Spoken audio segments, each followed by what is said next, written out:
I'm good either way.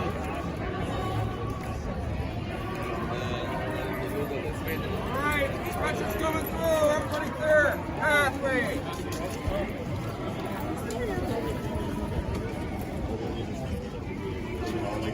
Like only like Whenever like I wonder.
I've seen it.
So if you're at a protest and you want to document police violence, which I highly encourage you to do, there's a few things that you can do to make sure that you're safe and ethical and impactful. First thing is to know your rights. You have a First Amendment constitutional right to film law enforcement in public spaces. You just can't interfere, and whether or not you're interfering, it's completely at the discretion of the police officer. So try to stay at least an arm's length distance away, or at least like a car's length away. If police officers tell you to back up, it's best to comply. You can even film your feet to show that you complied and that you were walking away. Before you go out to a protest, it's a good idea to have a legal number. This is the National Lawyers Guild hotline written somewhere on your body or memorized in case your phone gets stolen or confiscated. Police do not have the right to take your phone, search through your phone without your consent or a court order, but they might do this anyway. So it's important that before you go to a protest to have your videos and your photos backing up to a cloud so that there's an additional layer of protection in case you lose it. You also want to have at least a 6-digit code on your phone, not the Touch ID or Face ID or pattern lock. If you are filming, try to just focus on law enforcement, not on anybody who's protesting. If you do share that footage, you want to make sure to blur out faces, any identifying markers, tattoos, affiliation on shirts, things like that. Remember, we're using our phones to expose law enforcement, not our fellow protesters and civilians. Film details: are police officers using excessive force? What weapons do they have? How many agents are there? Are they working with different agencies? Are they holding their weapons? Do they have protective gear on? Are they using any hateful languages, slurs, things like that? We want to be recording this. These are important details if we're going to use this footage for advocacy or evidence. A few other filming tips: try to hold your phone horizontally. You get more information in the screen that way.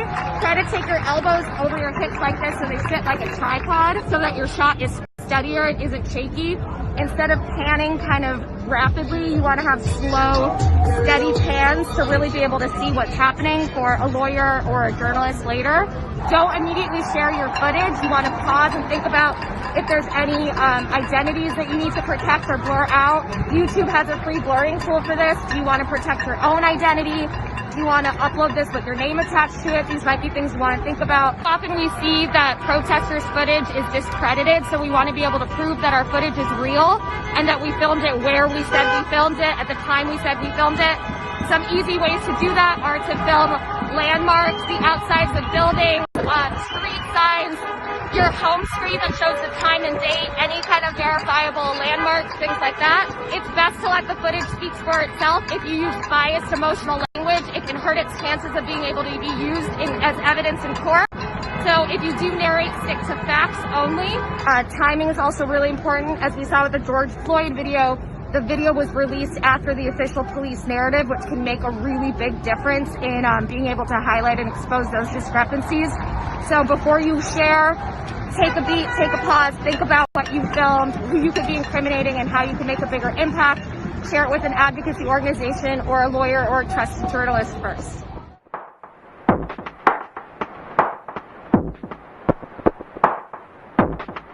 This is Jamal. Jamal is a boy who lives in a poor neighborhood. He has a friend named Kevin, who lives in a wealthy neighborhood.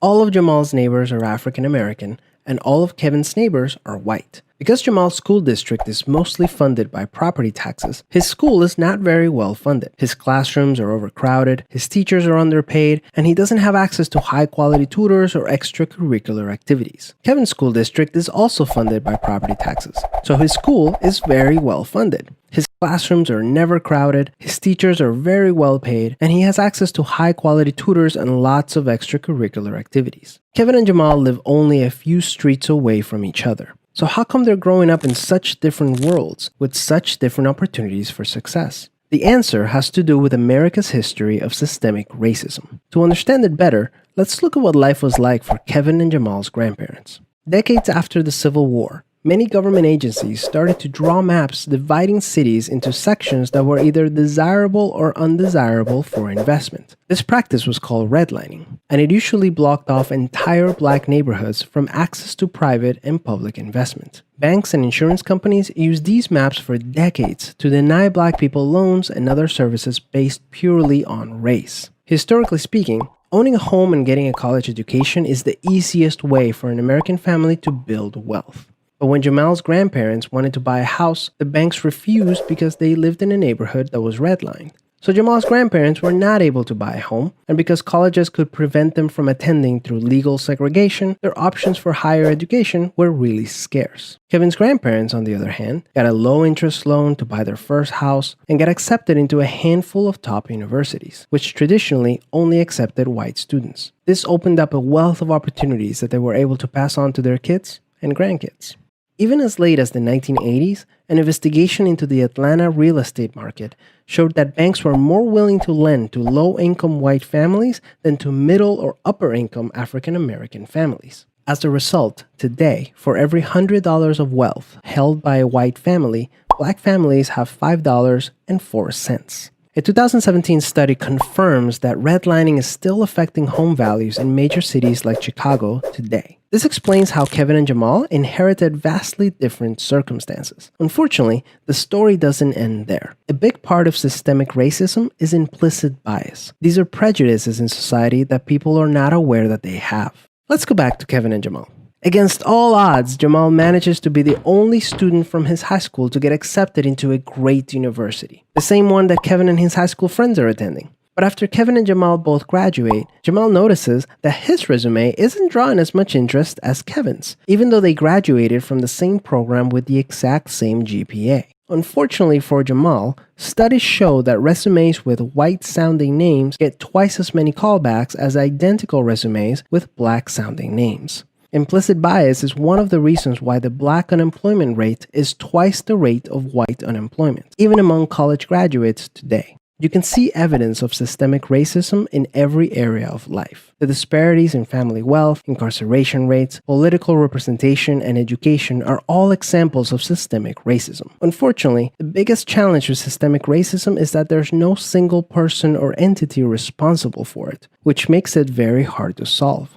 So what can you do? The first thing you can do is work towards becoming more aware of your own implicit biases. What are some prejudices that you might hold that you're not aware of? Second, let's acknowledge that the consequences of slavery and Jim Crow laws are still affecting access to opportunity today. As a result, we should support systemic changes that create more equal opportunities for everyone. Increasing public school funding and making it independent from property taxes would be a great start, so that poor and wealthy districts can receive equal access to resources. Systemic problems require systemic solutions. Luckily, we're all part of the system, which means that we all have a role to play in making it better. Peace.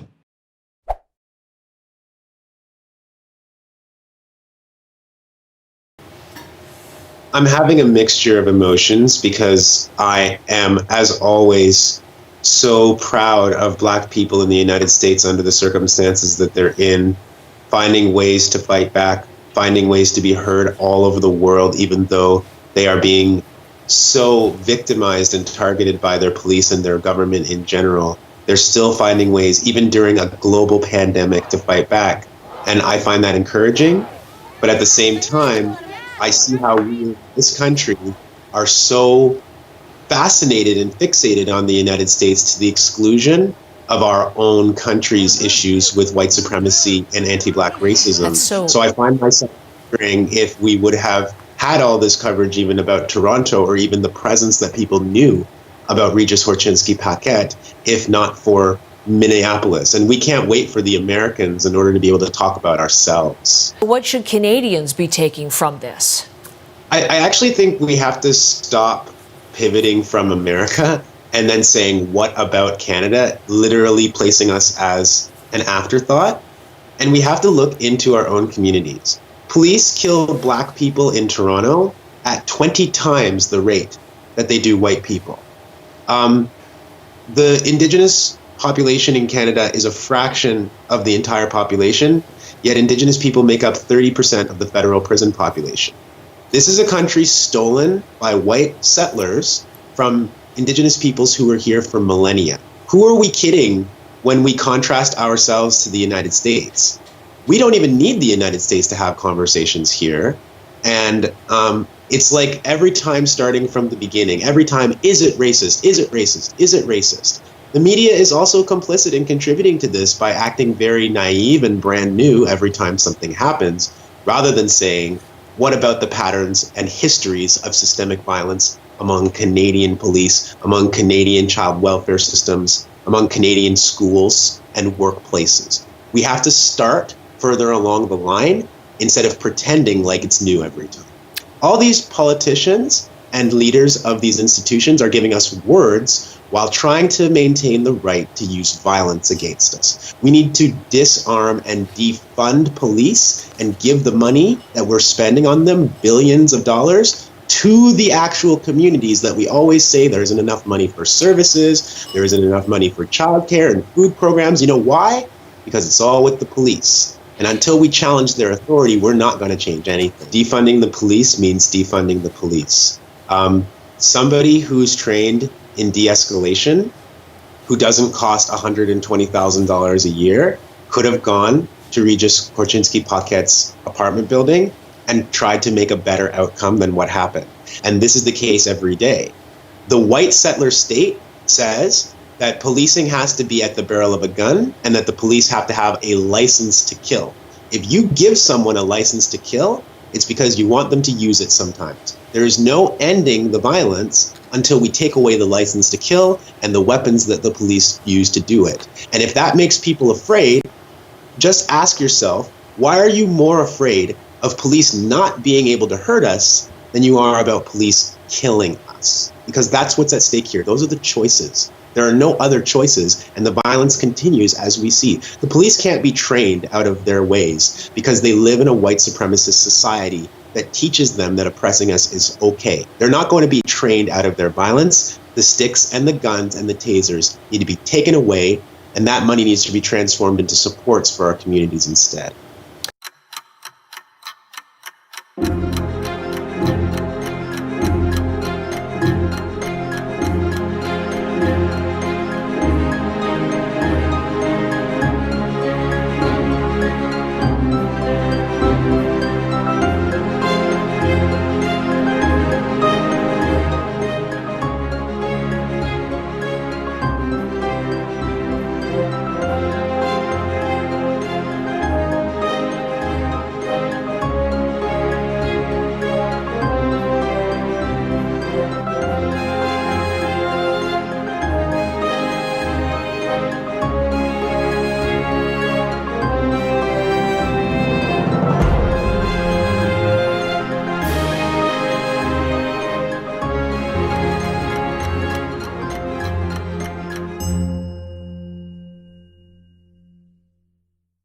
PSA for all Canadians, this is an emergency. Please watch this fully. Like, share, repost, we need to spread the word. This Friday, June 5th, the Premier of Alberta is putting into effect the Critical Infrastructure Defensive Act, which allows for police to arrest and fine Indigenous people for being on their own land.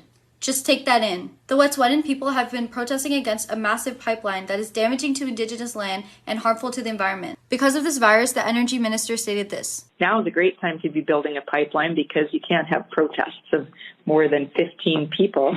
So it's true. Let's get it built. So now, not only are they moving forward with the pipelines, but this act allows for police to arrest an Indigenous person for up to 6 months in jail and also issue a $25,000 fine for blocking, damaging, or even entering any area around the pipeline that they deem as essential infrastructure. This not only takes away their right to protest, but their right to hunt, fish, and even gather on traditional land, their own land. Not to mention, Indigenous people experience the highest level of poverty in Canada, so many will not be able to pay off their $25,000 fines. This is a deliberate act of racial discrimination. It is 2020 and our Canadian government is making it illegal for Indigenous people to be on the land that we stole from them. This whole situation is extremely sneaky and under the radar. There are very few articles that talk about it, which is why we need to speak up. Not to mention, the specifics of the bill are also sneaky. The bill is filled to the brim with criminal offenses that are already illegal. For example, trespassing on private property and many others, in order to distract from the fact that this takes away the rights of Indigenous people on their own land.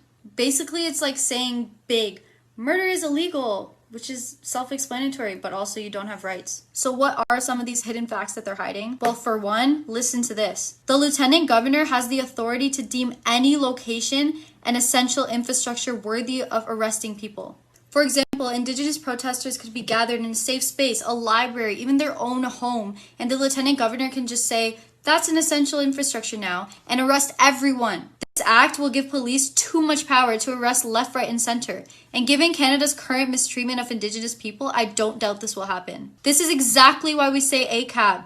The system is corrupt and it is failing us all. In my bio, there's a link to a petition, email templates, and also articles you can read. We literally only have 1 day to make a change. Please sign the petition, educate yourself, and also spread this everywhere. Though they're trying to be sneaky and not make it public, we will be heard. Thank you for listening. Hey everyone, keep watching if you've seen my IGTV and share this with anyone else who has. Just wanted to direct all of you to follow Green Teens Toronto, who is tagged, for more updates on the bill. This is my sister. She's a climate activist and part of Green Teens and their team, who created the petition and email template, as well as provided all of the information for my video.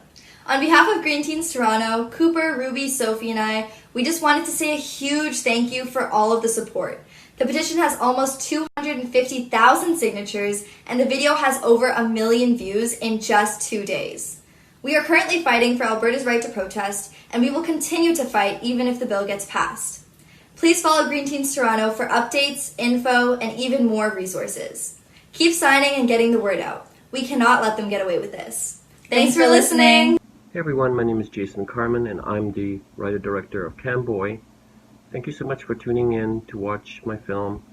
Thank you to my cast and crew, Parker Chen, Adam Fox, Shane Savage, Pat Mooney, and Chris Babon from the band The Repossessors.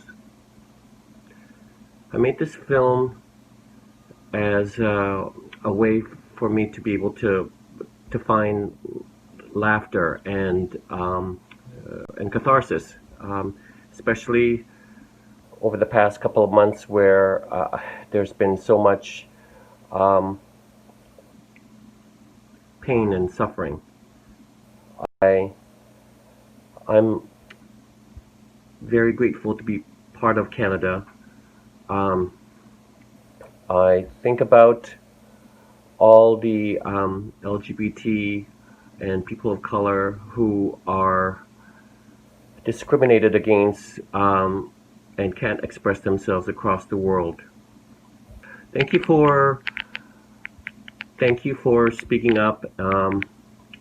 Thank you for being non-judgmental and being open. I think the world needs empathy. Greetings, fellow movie lovers and movie makers. Jack Venturo here, the writer and director of The Connectionist, the quarantine film. The Connectionist started out basically when we all got the stay-at-home order. We were all under the guidelines of just being scared and bored at home and not knowing what was going on. And I saw that everybody started coming together. Artists and creatives were going online and just sharing their powers with the world, sharing their gifts with the world. It was opera singers singing from their living rooms, and the zoo was giving tours to kids online, and everyone just started streaming their things for free. Musicians giving concerts, and artists, live paintings. And I was like, what can I do? What can I do? I gotta make a quarantine movie. And this is, I've never done a quarantine movie. I didn't even know that was a thing to happen. I didn't even know there was gonna be festivals for it or anything.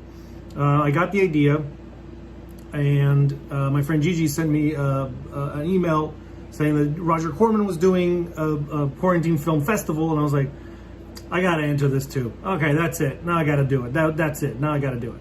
So I wrote a script of the idea that I wanted to do, and I posted on Facebook, anybody want to be in this movie, let me know. I got about 80 people that were interested. I emailed them all the exact same script. I said, film yourself, send me the video back, and I will edit it and put it all together. So everyone read the exact same script. I just chose who said what to who to each other to make them talk in the editing process. While we were making the movie, everyone was so happy to be involved, and everyone was so happy to actually be doing something, and the process of it. And from the moment that I got the first video till the moment that I exported the movie, it was exactly around 3 to 4 days. Exactly around 3 to 4 days. But it was finished, and I started submitting to festivals just for fun and seeing what happens. It was a really nice project as well because it got everyone involved, and now everyone has something to share, and we're all part of something that will last forever. The movie is dedicated to first responders and in memory of victims of COVID-19, and it's for all of us to love and to share. My website's VenturaProductions.com, and I'm on Instagram, Ventura Productions, and Facebook and Twitter and all that stuff. YouTube as well. I have all of my movies on YouTube, so you can follow and click and like and watch. Just watch everything. Everything's there for free, all to watch. Not everything. The last movie I made last year called The Repossession, that's actually still going through festivals right now, and it'll be available this October.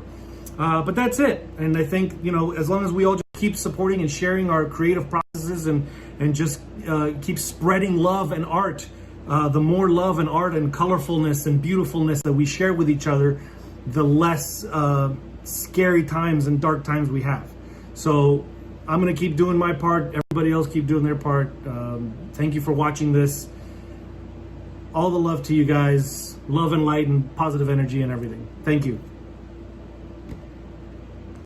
Hey guys, just give a quick intro of myself. My name is Adar Singh Hunjan. I'm a local born and raised, born in Richmond and raised in New Westminster. and I am a mechanic for our local transit system. I'm a producer, artist, actor. I've been trying to get into this industry, and it's been quite difficult because I guess this is the question that's pertaining to you guys. And what is the difficulty? And the difficulty is that it's a form of discrimination, and that's just a softer word for racism. This is something that I took a step a long time ago because of 9/11 and Sikhs. Guys like myself were basically kind of under the gun for what Bin Laden did, and he kind of portrayed the same type of image that we did, and I was mad, and I told myself, like, I hope this isn't one of our guys, just because of the similarities. And I think that really hit home with me, is I can't really blame anybody else for seeing something that even I see. And it kind of really hurt me that we were part of this stigma of going against. And there's no realistically any issues here locally in BC. In Vancouver, we come from a very diverse community of people. We have every ethnic, race, any type of food, you can get it. We have it here in BC. Everybody's here. But when we step out of these comfort zones, which is our hometown, it really gives you an eye-opener of what's going on in the world. And this is something that I like to call the shared eye, which is the camera. And the camera is basically a primary, point of view shot. And it's not the one person recording it, but the fact of sharing it. That is one of the biggest things that humanity has these days, because words are words, he said, she said, and it doesn't go anywhere. So this proves a lot. A video is worth more than a picture, because that's only 1,000 words. So how many words are going to be said here and now? So thanks for the time, and I really appreciate you guys for being open-minded. So thank you. Hello, I'm Sonia Kong. I'm the director and producer of I'm Fine. Thank you VQPP providing us such an amazing platform to creating art in such a difficult time. And I would love to share a little bit about myself. I came to Vancouver 4 years ago, and I met some amazing people here. And I think the biggest thing that I learned from my friend is to communicate, because there's always things that we don't know. All we need to do is just ask when we are not sure. Don't assume, just ask. And keep ourselves open-minded and don't judge.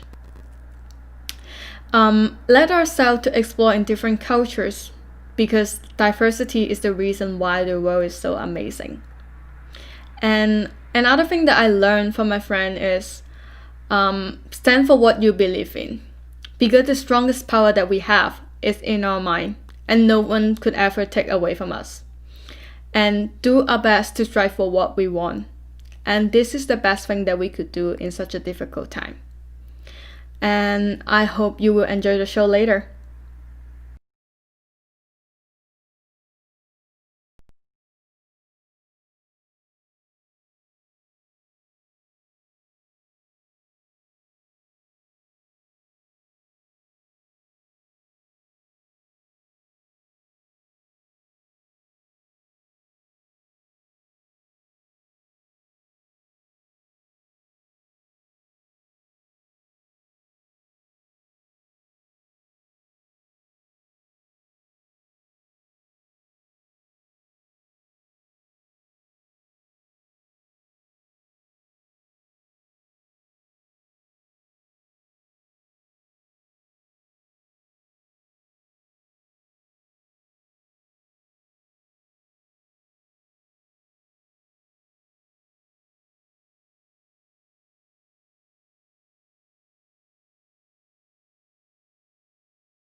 Please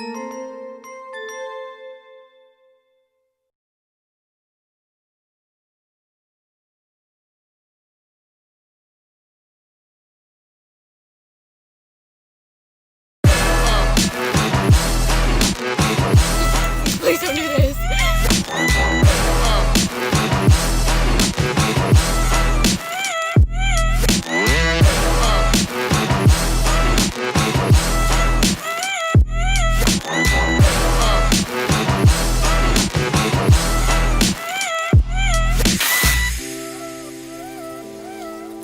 Now I'll never be gone. Case in joint.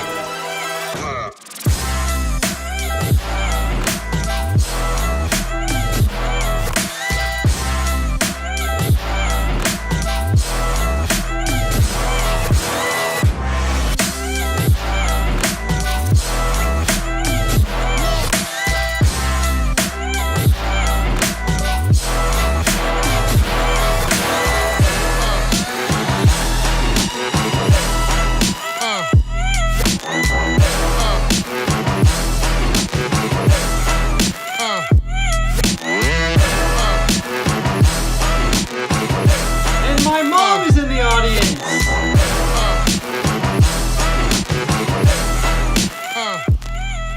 It was my first kiss. I had no idea what the fuck this thing was talking about. What? Okay, it's 2037. Everyone has allergies. No, I'm like allergic to dirt. So don't eat dirt. What day is it? What day is it? What day is it? Take it away, Lee. Of course, no doubt. Back to you. What? Why?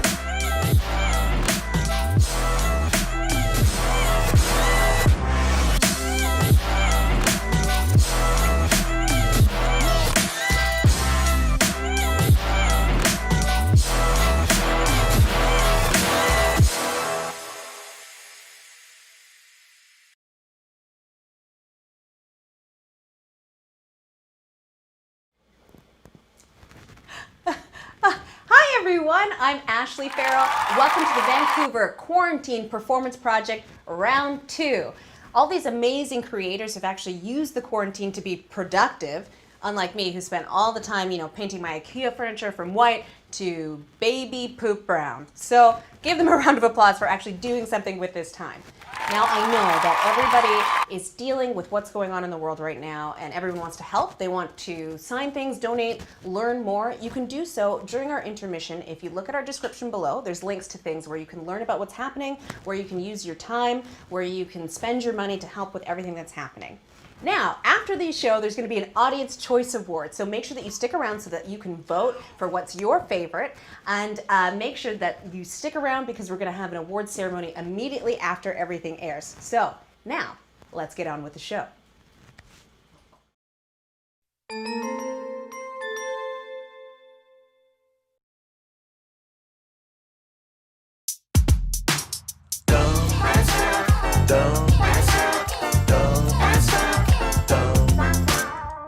Dusting everything, just pretending that the world doesn't seem to be ending. I hear a noise from down below. My neighbor's got friends over, that's illegal.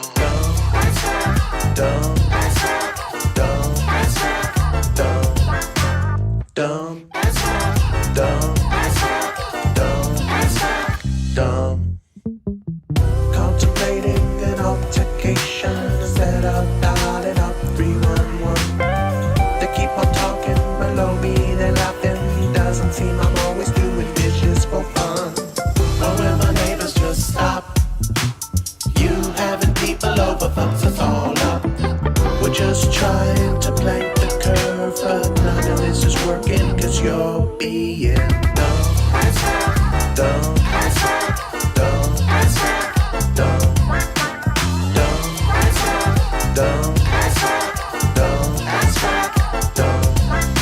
My downstairs neighbor had friends over when this pandemic is far from over. My downstairs neighbor had friends over when this pandemic is far from over. My downstairs neighbor had friends over when this pandemic is far from over.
I'm not a lumberjack or a fur trader. I don't live in an igloo or play hockey or have a dog sled.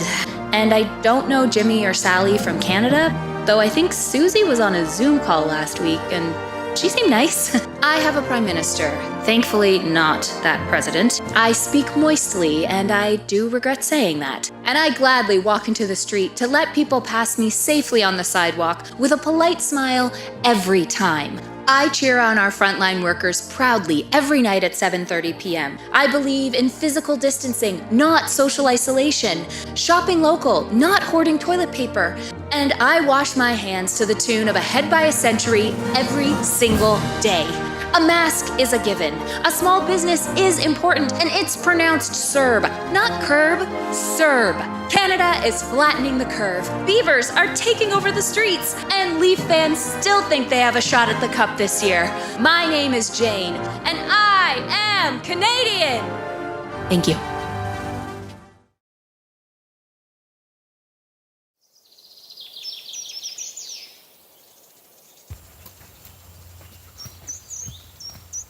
Hey guys, how does a tree get online? It logs on.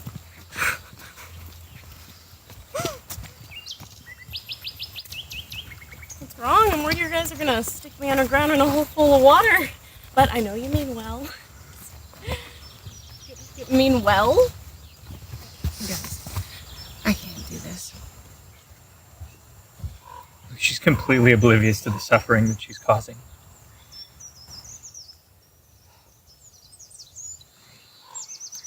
This is the right thing to do. We gonna keep walking or? We need to talk. Oh no.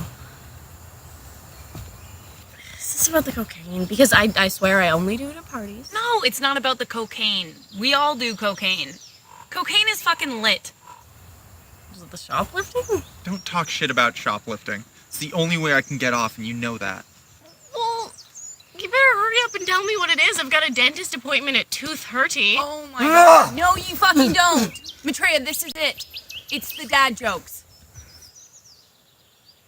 Every day, you use that fucking "hi, hungry, I'm dad" over and over again.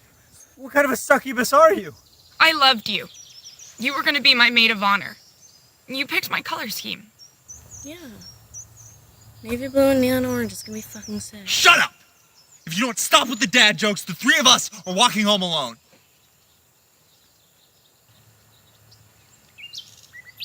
People would look for me. You think we haven't talked to your family, huh?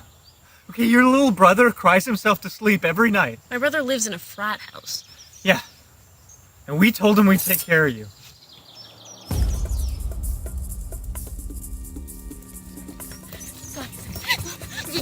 Please don't do this. I could go away. I could move to Switzerland. I could hear the flag's a big plus.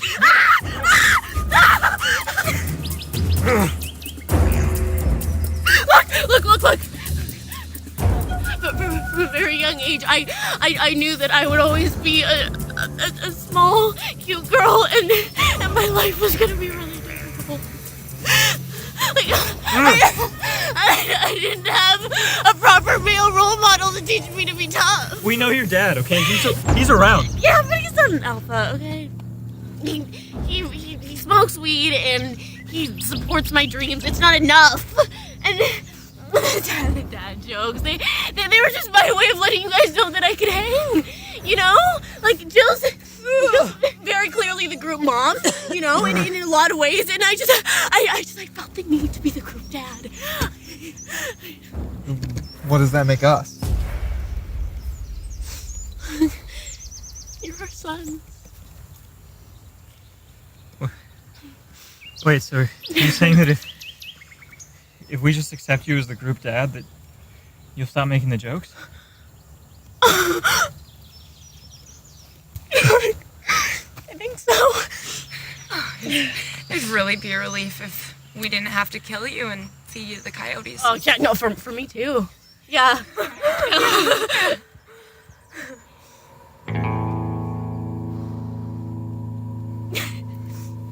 I notice you and you're noticing me. Breaking the habit, you're watching me sleep. Oh, give me some time, let me learn how to speak. I'm amazed to you. I never mind about bothering you, so feed me your wisdom and breathe me your truth. I'm amazing.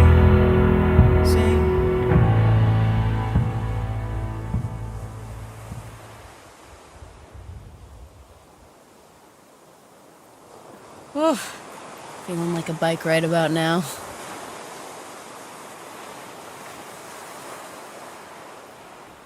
Too tired?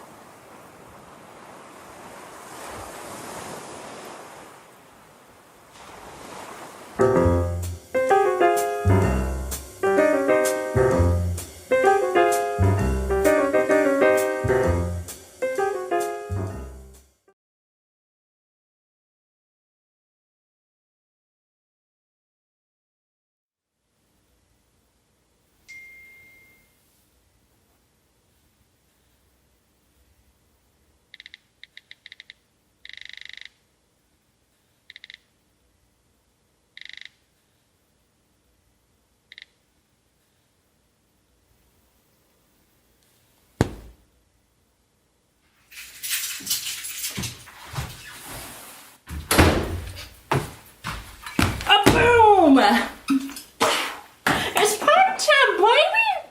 What the? You can't drink all day if you don't start in the morning. Are you trying to quote Drake to me? I see a champagne of puppy. What the hell are you doing down there? I thought since I mentally feel so low, I might as well be physically low too, since everything is pointless and I'm gonna die alone. You do not pass the vibe check. A loser! The moment that you want to quit is the moment you need to keep pushing. That's what I always say when I'm on my 10-shot tequila. I can't take this anymore. You know, since someone checked my oil, gave me an inspection, explored my Cape of Wonders, did the old horizontal greased weasel tango. Please stop.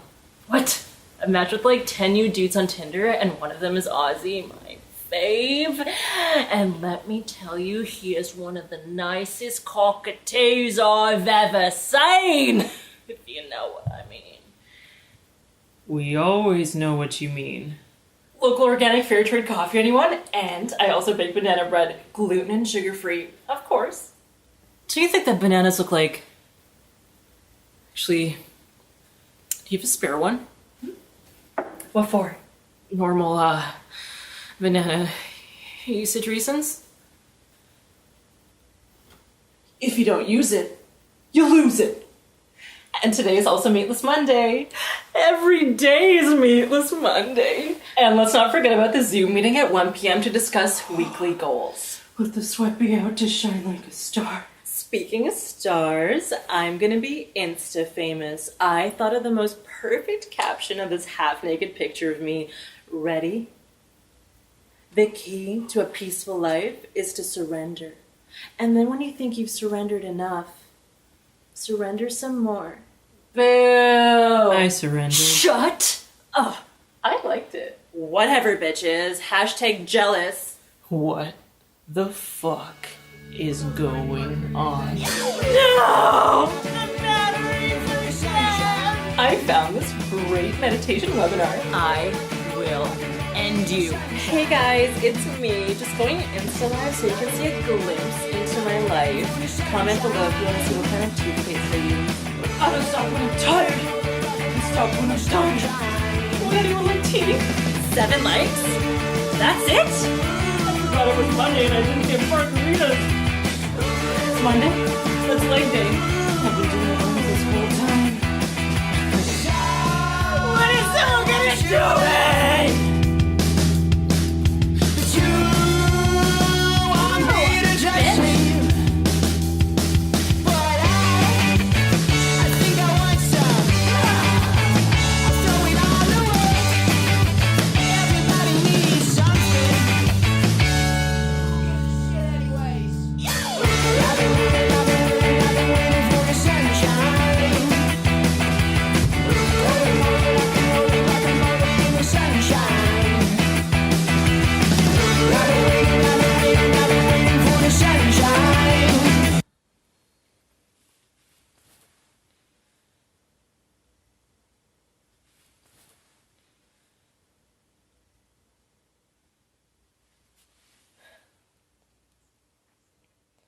Hey, I really needed to hear your voice.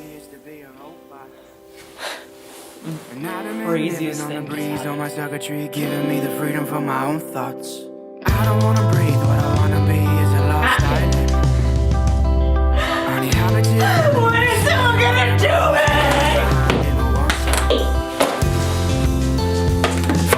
Why is this so hard to do?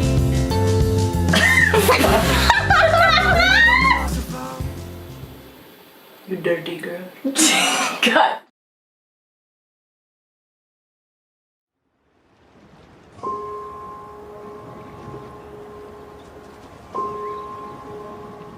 One would say your gaze was a misted screen. Your strange eyes, are they blue, gray, or green? Changeable, tender, dreamy, cruel, and again, echoing the indolence and pallor of heaven.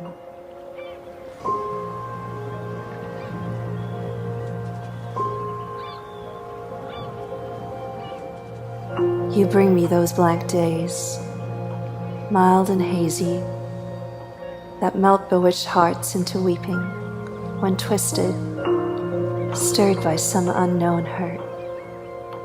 Our overstretched nerves mock the numbed spirit.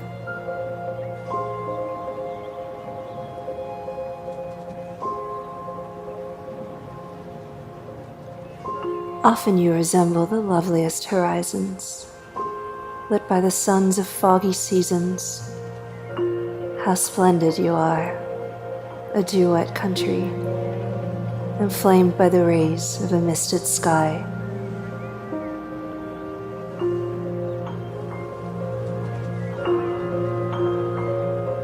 O dangerous woman, O seductive glow, will I someday adore your frost and snow, and learn to draw from implacable winter, sharp-edged as steel or ice, new pleasure.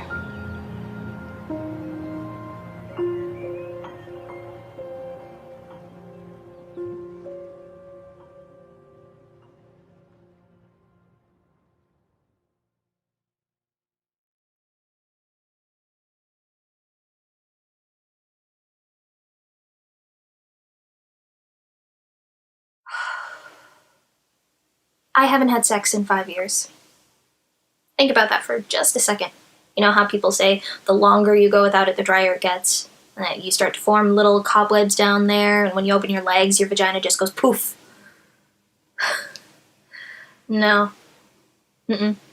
5 years will turn my vagina into a torrential downpour. You haven't gone that long without it. Okay. Think of it like your favorite food. Try having it once and then going 5 years without a single plate of spaghetti. You don't really think about it at first, but then someone mentions it one day. They go, oh, I had the best plate of spaghetti of my life last night. It was the best I've had in years. And you're like, well, I should probably have some spaghetti. It's been a while. But then your family visits, you get busy with work, and then you hang out with your friends, and you eventually forget about it. But years later, you start to realize that if you do not get some spaghetti in your system right fucking now, you may kill someone. But you're finding it hard to even go out to eat because the more you think about the first time you even had spaghetti, the more you realize it wasn't as good as you remember. You even think about the person who made it for you and how amazing you made it sound. Said that you were perfect for it.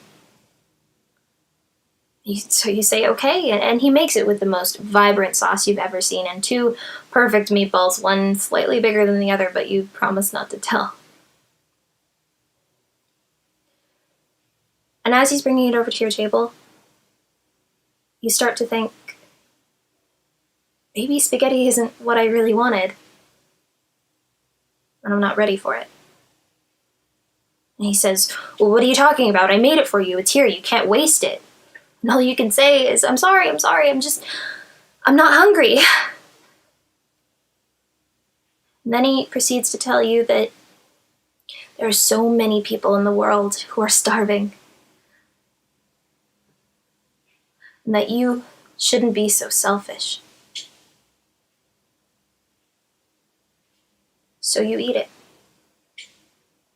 And some of it was delicious, but all you can remember is feeling so sick. Like you wanted to throw up. So you promise yourself you are never going to have spaghetti ever again. And then years later, you start to feel it. You're hungry. You're starving. But you're scared because you can't figure out what made you sick in the first place. Was it him or was it me? Am I the problem?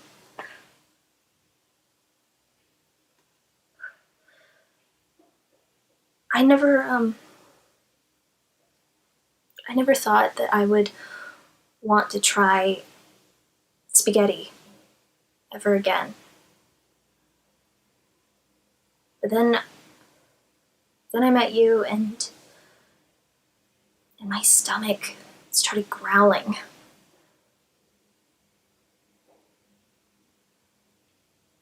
So what do you say? When this is all over, do you want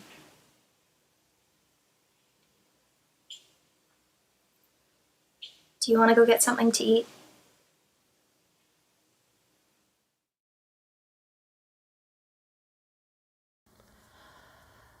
I need to stop second guessing. I'm already awake. I could indeed ask your blessing to stay and make your case. But maybe the feeling I'm feeling is all I can feel. You say that I'm dreaming, but I say it's real. The buttons you're pushing won't soften the blow when I'm everything you know. Who says I'm just a little mind inside? I've already gone wild, baby. I'm the one that bleeds when I'm everything you need. Who says I'm just a little mind inside? I've already gone wild, and baby, I'm the one that bleeds when I'm everything you need.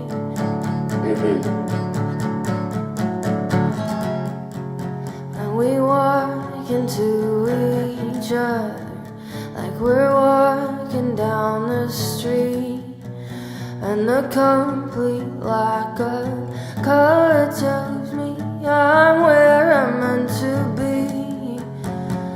I'm where I'm meant to be. I'm where I'm meant to be. I'm where I'm meant to be.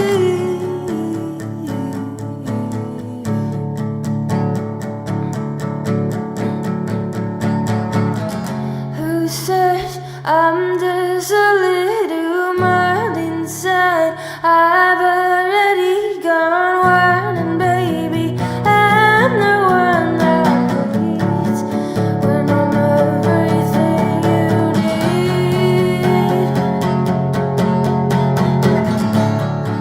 When I'm everything you need.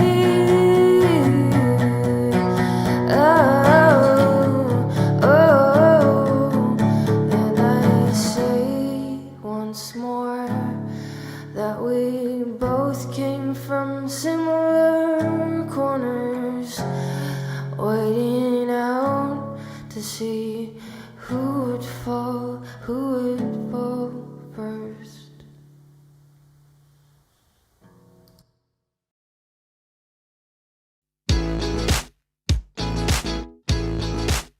Hey guys, it's me, Courtney, and I'm about to show you my full quarantine skincare routine. But before I do, I wanted to address something that I've seen popping up online that is very serious. I've had a lot of friends and followers sharing stories and memes and even DMing me asking, what day is it? Or even, what is the time? So scary. But as an influencer, I know it is my duty to help the world and make it a better place. So guys, listen up. Right now, it's Wednesday, April 22nd, and it's 6:47 p.m., and the year is 2020. Morning, honeys. Okay, so many likes on my last post. It's overwhelming. So I've decided that I'm gonna keep sharing the date and time with all of you throughout this lockdown because I'm obviously kind of the best person to be providing this info right now. All right, so right now it's Thursday, April 23rd, and it's 8:30 a.m. and it's 2020. Hey cuties. Okay, little hiccup. By the time some of you watched my last video, the date and time had actually changed, and my DMs were flooded with people being like, Court, is this the time right now? Night night, guys. It's 10:46 on Friday night. Okay, so I'm hearing that I forgot to say the actual numbered date in my last video and that it was kind of confusing. All right, so let's face it, I'm only human and this might happen again. So if you're watching one of my older videos and I say only the day of the week but not the actual numbered date, then just count how many days it's been since I posted that video and that's the new date. Hi, me again. Okay, so I just wanted to make sure we're all on the same page. If you watch this video tomorrow, but today is Saturday, but you watch it tomorrow, then you just count one day and that means it is Sunday the 26th. Guys, stop. Okay, I know it is not Sunday right now. Stop. Okay? But it will be tomorrow. So if you're watching this video tomorrow, then yes, it is Sunday, but it's not right now, okay? I know that. It's not Sunday right now. Oh my god, it is Sunday. Okay guys, I get it. Time zones exist, but this is the best I can do. I'm not like an atlas or like whatever. I just don't know what comes after Tuesday. Oh, Monday, Tuesday, Wednesday.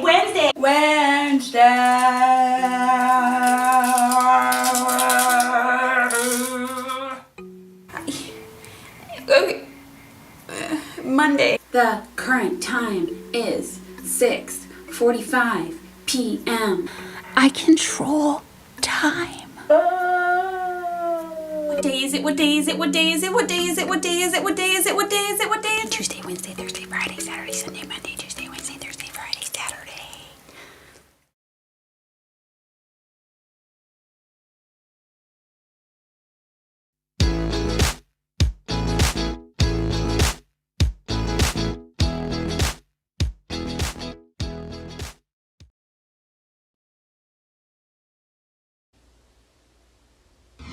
Officials are asking everyone to pour out any wine made after March 2020 as scientists discover that grapes can now contract and transmit COVID-19, making it official that COVID-19 can, and probably will, ruin everything that you love. Earlier this week, the U.S. unveiled a new fast food delivery service called Drone Dash.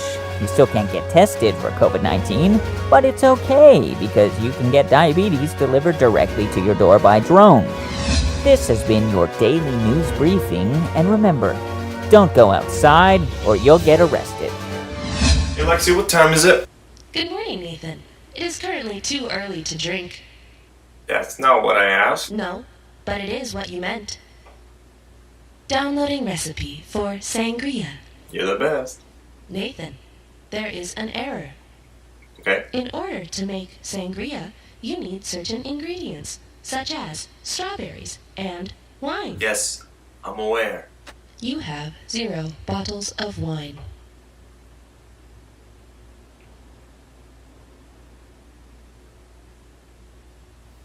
Fuck. Your toast is ready. Hey Lexi. Yes, Nathan. Download instructions on how to build a time machine. Ha ha ha ha ha ha ha. Lexi. Oh, you were serious. Yes, I was serious. Downloading instructions. Thank for you. DIY time machine.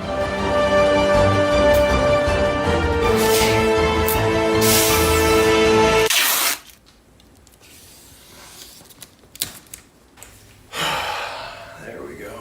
It won't work, Nathan. It's gonna work. The odds of success are 15,000. Did I ask for your opinion? Accessing database. Hey Lexi. Do you think? Bah. It has to work.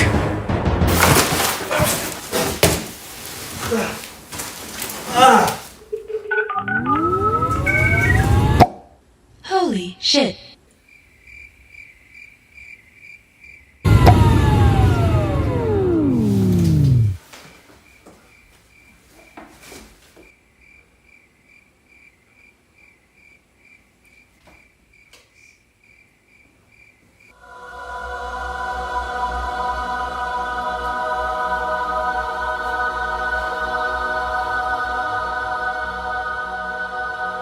Daddy missed you.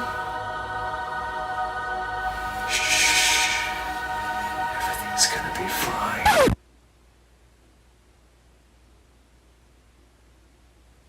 Are you? Yep. From the future. Yeah. How far? 6 months. Were you just stroking that one? Oh, no. Is Trump still...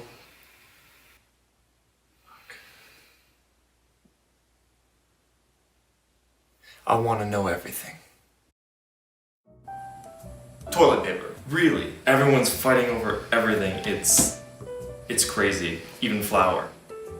Flour. What, is everyone just baking bread now? Oh, this is bad. Yeah. Oh, this is real bad. This is bad. But we're okay. Oh, yeah. Yeah, we're good.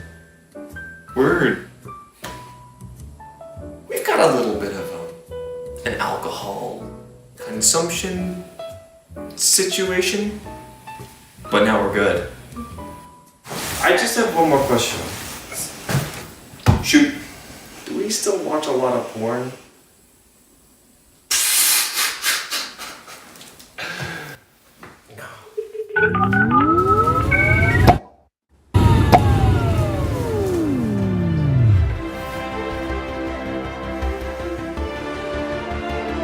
You son of a bitch. You did it, Nathan.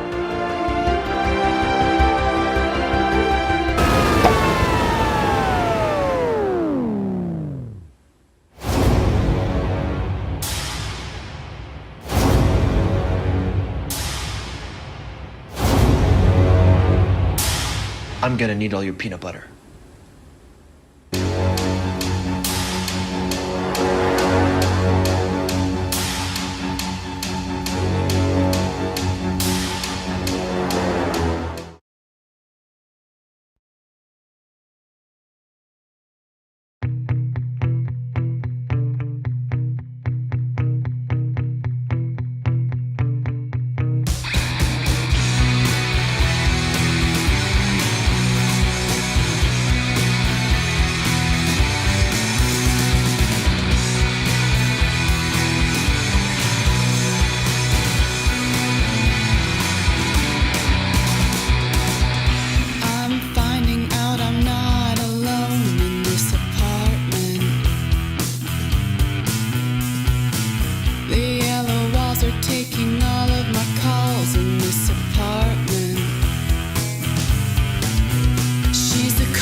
It has come to my attention that various objects in my apartment don't actually exist. It all happened yesterday, when my aromatherapy diffuser began talking to me. Are you talking to me?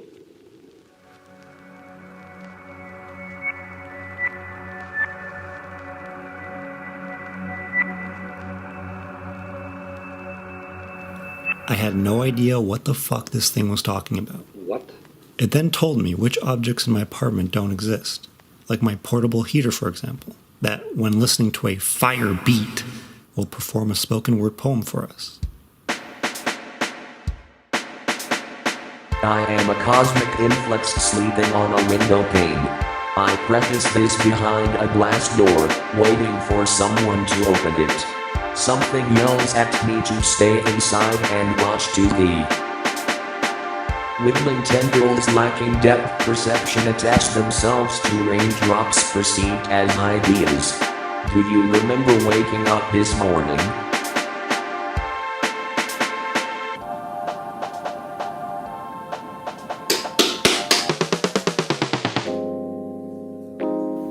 This USB stick communicates through text files that appear every time you refresh it.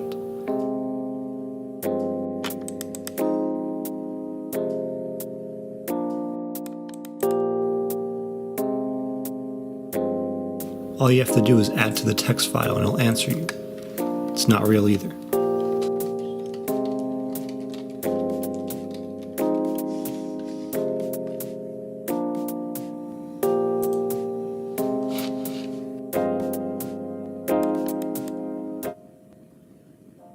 This mug also doesn't exist. When you hold it next to a speaker of any kind, you can hear it speaking absolute gibberish.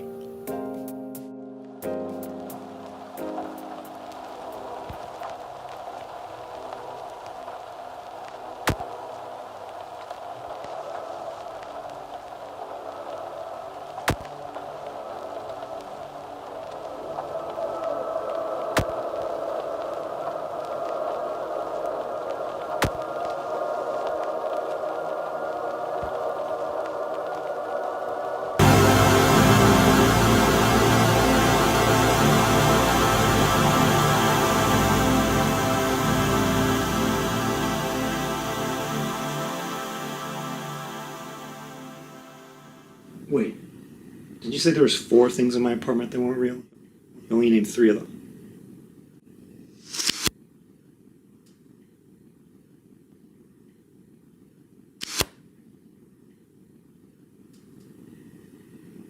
Wait, are you leaving?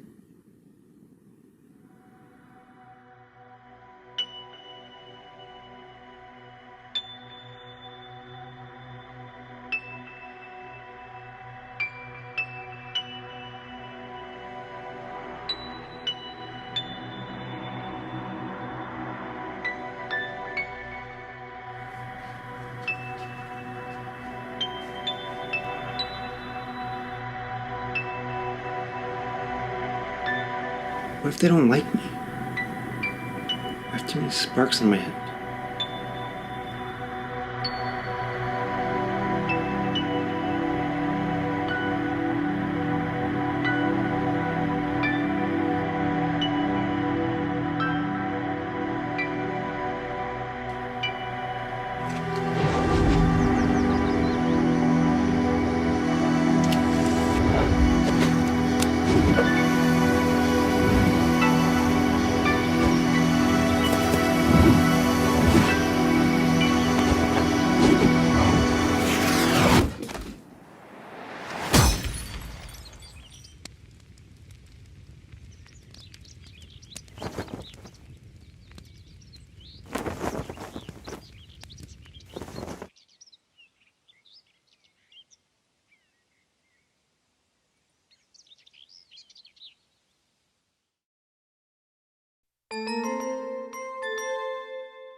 Oh my God, what a crazy first half! You guys, we're about to start our intermission. So before we do, remember to go to our description below, read our links, make sure that you're signing, donating, and learning more. And right now, we're going to go to our Seattle correspondent, John Reviewer. See you in 10 minutes.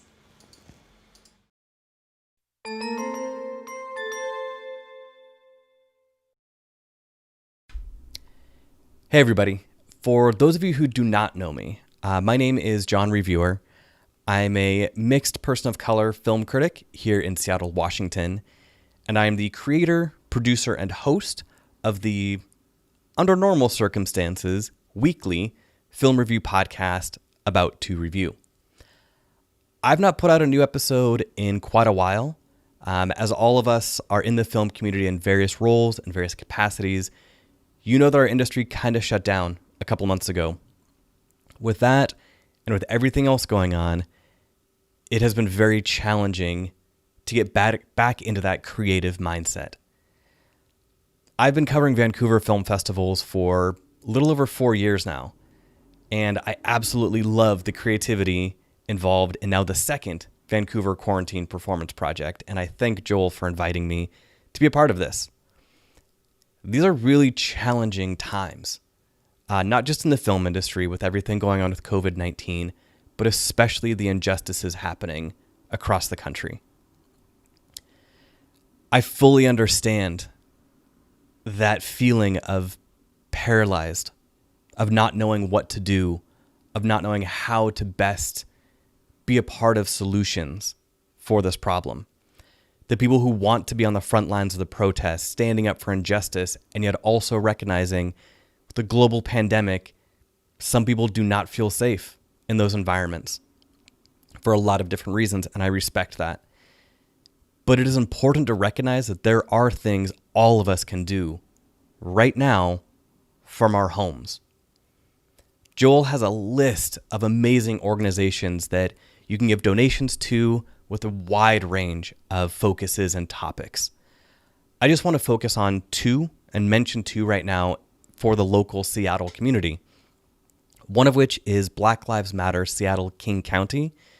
They have a bail fund, which is incredibly important these days, as so many peaceful protesters are being held in the jail system longer than they should be. So that is an incredibly important fund that needs your support. As well as SCIPTA, which is the Seattle Chinatown International District Preservation and Development Authority. They have put together a restaurant and small business relief fund because Chinatowns all over the country and internationally have been adversely affected by the COVID-19 pandemic. So it is important to support these causes. It is important to recognize you might not want to or be able to be on the front lines, but you can still take a stance. You can still do something right now. So I just want to say, again, thank you, Joel, for letting me be a part of this. Seattle is your neighbor to the south, and things right now are really difficult, both here and up in Vancouver. So lastly, I just want to say, Ahmaud Arbery, Breonna Taylor, and George Floyd, remember their names. Remember the injustices tied to their names. And remember that you can do something to honor their memory right now by donating to one of these several causes and several organizations. So in closing, there is no going back to normal after this. There's only adjusting to and living in the new normal that we find ourselves in. So until I can get back up to Vancouver and hang out with the Vancouver film community that I absolutely love and respect, I'm your friend in film, reporting down here in Seattle. I will see you later.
Welcome back, you guys. I hope you enjoyed your intermission. We're about to start the second half of the show. Don't forget to stick around all the way till the end so that you can vote for Audience Choice and enjoy our award show. Enjoy!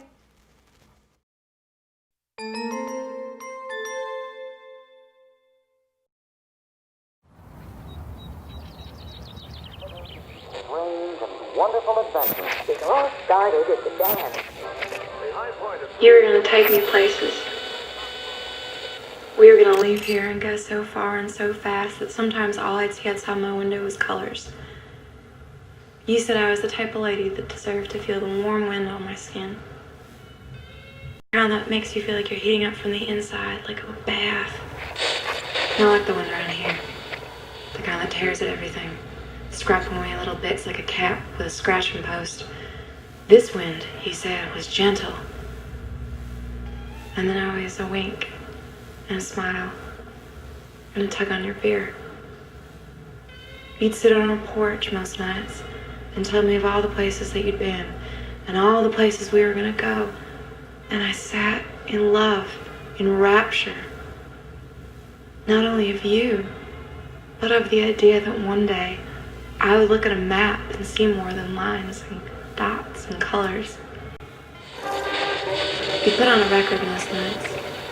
Sometimes tell me that you caught the band down south when you were in the service, how we'd see them too, how they'd blast the doors off the place while we got served little fancy drinks with little umbrellas in them. Until we left, though. This was our home, and I was the woman of it. I was to treat the floor like it was made of the finest marble, no matter that it was cracked in linoleum that would scrape up my knees when I got down to scrub it. I did my best because you were going to take me places. And then it would be room service only. I believed in you. I kept believing as my knees grew rough and hard, as my hands cracked, as the record player broke and there was money for beer but no money to fix it. You'd still make me fly across the floor, but we were no longer dancing. I kept believing you, right up until the night I dropped your last bottle. And then there would be no getting up. You standing above me, the glass digging into my skin, my blood flowing from my veins onto the cracks in the floor, it's finding its own path away from me. Your eyes turned black, then everything was black. Then I was gone. And yet, now I'll never be gone. I'm still here, you see. You didn't have the decency to take me farther in death than you did in life. Sometimes I wonder where you put me. Am I behind a wall? The only flowers for me on the goddamn wallpaper I never cared for? Am I under that cheap floor? Or did you just dig a hole in the land that never gave us nothing but dust, figuring there was as good a place as any for me to turn to dust myself? I guess it doesn't really matter, 'cause here is here is here. But your biggest betrayal, my love? That after you put me wherever I was never found, you left. Packed up a suitcase and just head on down the road. I'll never get to know where you went. Is it warm there? Is it green? Tell me, my love. Are you dancing?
We've all seen the people who seem to think they're invincible. Well, you're not. Go home and stay home. Just cotton as well. But you put it over.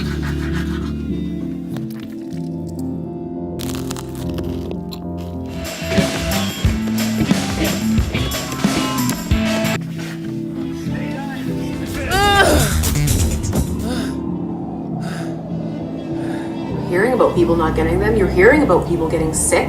Well, stores are providing daily provisional times for people to come.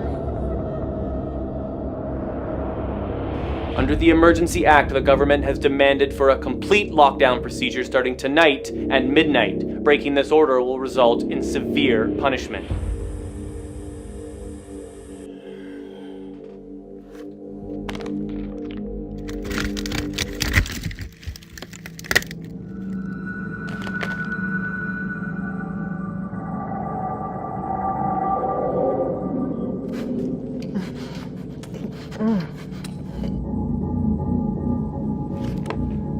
I told the world, we cannot go the way we are going.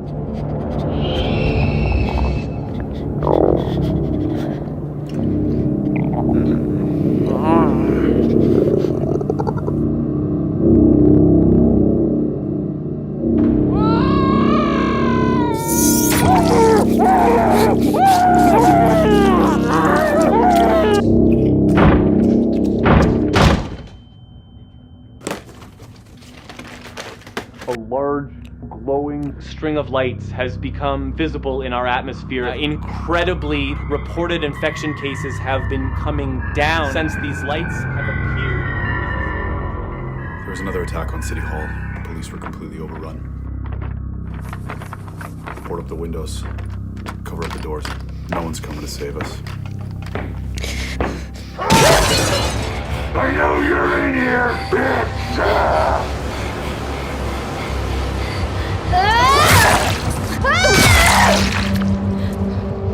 This is the emergency broadcast system. At 11:38 a.m., multiple unidentified objects were confirmed to have detached from the glowing orb surrounding our skies. It is now being reported these objects are in fact of extraterrestrial origin. This is expected to be a global attack. Please close and secure all doors and windows. This will be the final broadcast.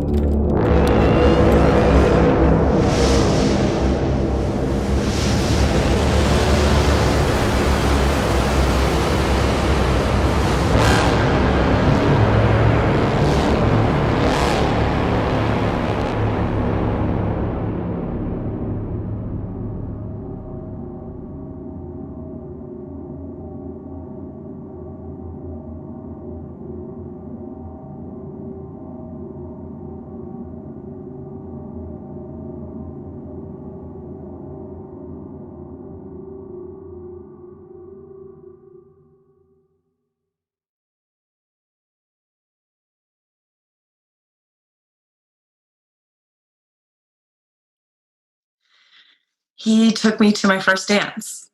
I wore white then too. My dress was longer and my heels were shorter. The lights twinkled as he spun me around. I was his princess, he said. I adored him. And later when our lips touched, there was no fireworks, no marching band, no uncertainty. It was my first kiss. It was steady, warm, soft, familiar. And it felt like home. She didn't know. I didn't. I learned to love my body through him. I adored him. His touch was tender, his kisses calming, his attention intoxicating. Ugh. His love would fill me up and make me whole. She didn't know. I didn't want her to know. It was only fitting that he would have them all. My first moan, my first fuck, my first heartbreak when he ended it. But I love him still. How could I not? He was there for all of them. My first book, my first steps, my first words. Sometimes I wish I could go back and be his little girl again. Remember what it was like. But that's just silly. Tonight we'll have whole new firsts. He'll walk me down the aisle and give me away, and we'll dance again, and I'll be wearing my white dress. And she will be watching.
Hello everyone, this is my sister Liz. She's nice, trust me, and probably the most positive person that you will ever know. She's always willing to try new things, but this double punch made her lay on her bed the day after. She studied in Canada and loved to document her life. But recently, we found out she got retinitis pigmentosa. We called her last week. She says she is okay.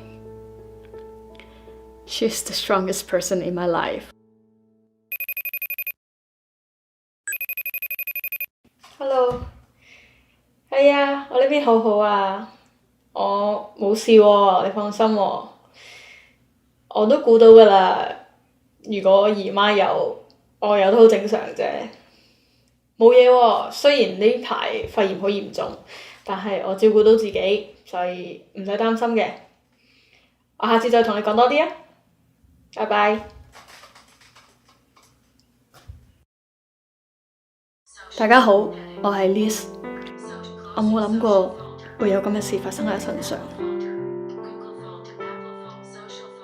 我好無助，因為當你一個人喺外國嘅時候，你可以做咩啊？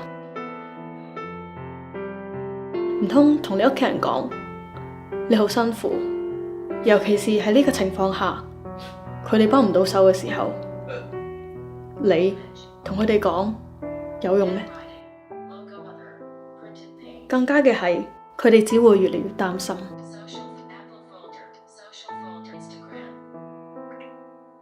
當我睇唔到嘅時候，望唔到，可以做嘅又係啲乜嘢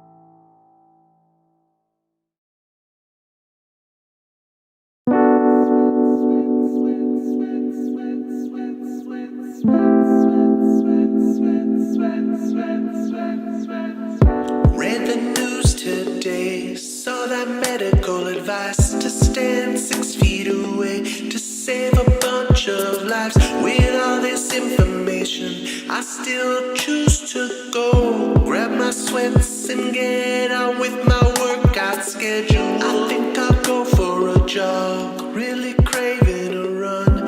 No one seems to be pissed about my distance from them. You can't get mad at me when I run on by. It's not like there's a killer virus outside. I'm a piece of shit jogger, so close to your face. I'm a piece of shit jogger, I keep on running by. I'm a piece of shit jogger, so close to your face. I'm a piece of shit jogger. I gotta be the most selfish person of all, never giving you space, so close to my sweaty face, breathing heavily, not even wearing a mask, stay a meter away, it's such an easy task. I think I'll go for a jog, really craving a run. No one seems to be pissed about my distance from them. You can't get mad at me when I run on by. It's not like there's a killer virus outside. I'm a piece of shit jogger, so close to your face. I'm a piece of shit jogger, I keep on running by. I'm a piece of shit jogger, so close to your face. I'm a piece of shit jogger.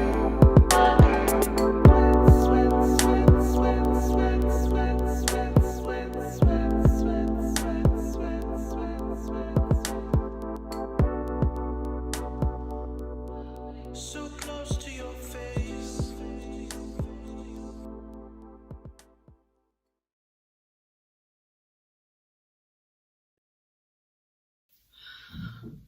Oh, what is going on with... Okay, it's a phone call. She's not gonna see you. I can do this. I'm not nervous. nervous. I feel very confident. Yeah, I'm confident. You know why? Because I'm a bomb-ass fucking bitch. I'm a boss bitch. Bitch. Oh my god, no.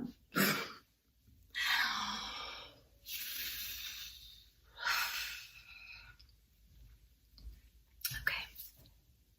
That is not the energy that I'm trying to put forward, so. Okay.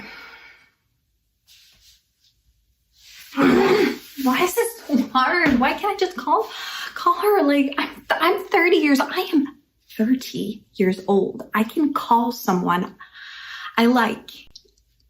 Yeah. No, I'm gonna do that. I can do it. I'm 30. I'm an adult. Grown ass. Okay.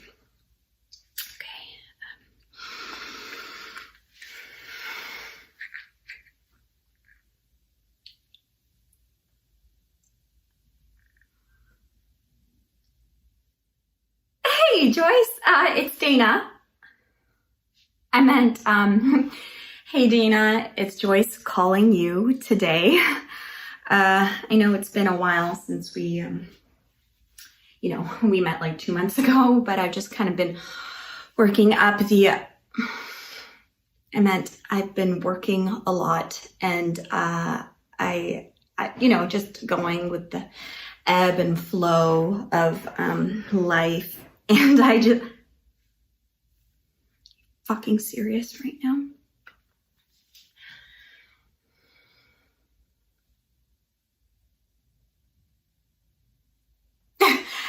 Hi. We got disconnected. Happy you didn't pick up again. Just joking. That was a bad joke. Wow, it's really hot in my house right now. Okay. I just wanted to see if you wanted to maybe grab a drink sometime, or like get food or go for a walk or something. I just think you're really special. And yeah, if that sounds like something you want, please call me back. And if you don't, we don't ever have to talk about it again. And I'll probably see you never. Okay, thank you so much. Bye. It's Joyce.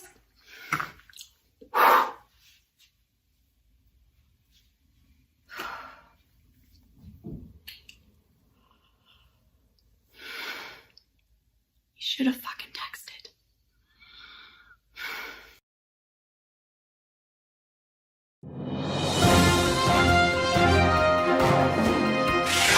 I mean, do we actually know if Osama's really dead?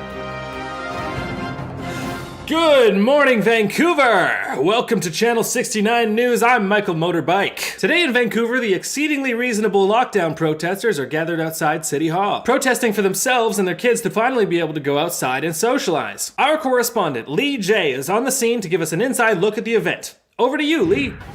Thanks, Mike. Back to you. No, actually, we're looking to hear from you. Take it away, Lee. Of course, no doubt. Back to you. What? Why? No, just tell us a little bit about where you are and what's going on. Back to you. Oh, yes. Potentially. Back to you. Are you serious? No. Do your job, man. Back to you. Dude, you always do this. It's back to you. Just tell me the fucking weather or something, man. Goddamn. Okay, in a recent development, it turns out Mike is a little bitch. Back to you, Mike. Motherfucker! And now for a word from our sponsors. Do you need a friend? I'm so lonely. Do you like soft things? Yeah. Do you like cleaning up piss and shit off of the floor? Introducing dogs! Fuck yeah! Make them sit! Pet their head! Attack your neighbors! Dogs! Get one today! Welcome back. Today we're joined by political science expert Wilson Freemore. Thanks for joining us, Wilson. Thank you. So, Wilson, With the wake of these protests, what are your thoughts on how the city should take action? Yes, thank you. I think that we're finding out that this whole reality of the situation, we're circling around it. We're getting back to the idea that we might not even land there. You know, I'm trying to find out the whole rationale. Carson Daly said this twice about a year ago. We're losing faith of what we're actually aiming for here. The aim is what we're missing. Everyone here is missing the aim of the situation. I went back there once and I never found out the reason why. The rationale here is circumventing itself, if you know what I mean. Right. Yeah, no, I think I do. Is what's happening a good thing or a bad thing? Well, that's a great question. Incredibly simple to answer that too, because this is not something that we're moving backward in a movement. It's not a crustaceal form of travel. You know what I mean? We're not going back to sacred geometry, looking at this from a way that we need to dive in. This is something we're dissecting from the inside out, and we're reaching this now. We're reaching this now. Everyone knows this. Everyone's found out that this is the reason why. It's more of a glass jar that we're kind of entering around in a circle, and we have to go back to the woods and find out this whole reason that we came here. We're not going back to the Paleolithic times and trying to break this down chronologically. You can't do that. This is not a case here, and I think that's obvious. The goalpost is simple. It's clear. We've already entered that, and I think you would argue the same situation. I think we're having technical difficulties. Hey there, lonely boy. Looking for a good time? Call 1-800-PEEN-CITY now and get a hot Russian single delivered to your doorstep in a convenient little basket. Never have another dry July. Call Peen City today, you sexy man beast. Yes, fuck! Weather exists. Let's hear from our weatherman Calvin Fisher, who has some interesting information about clouds. Okay, Friday, rain. Saturday, no weather. Sunday, rain. Can you explain that a bit, or? I don't think so. Some people have said there's a massive hurricane coming our way. Maybe it would be good to, get into that. Well, who said that though? It's been all over the news. Back to you. Fuck!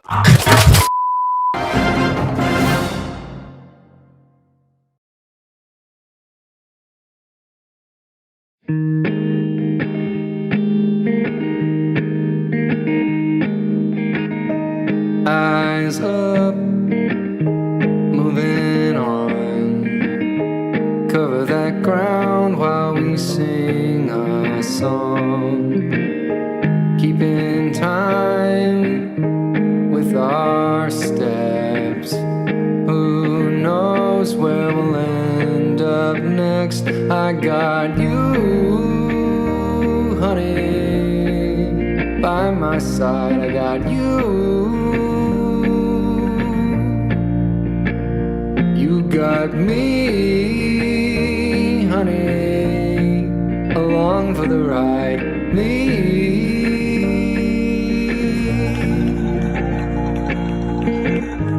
May the earth rise and meet our feet. May the sun warm us with its heat. May the rains wash us clean. And may time tell us where we've been. I got you, honey, by my side. I got you. You got me, honey, along for the ride. Me. I got you, you got me, and together we make family. You got me, I got you, hand in hand, and our love is true. I got you, you got me, and where you are I wanna be. You got me, I got you, and I bet you wanna be there too. I got you.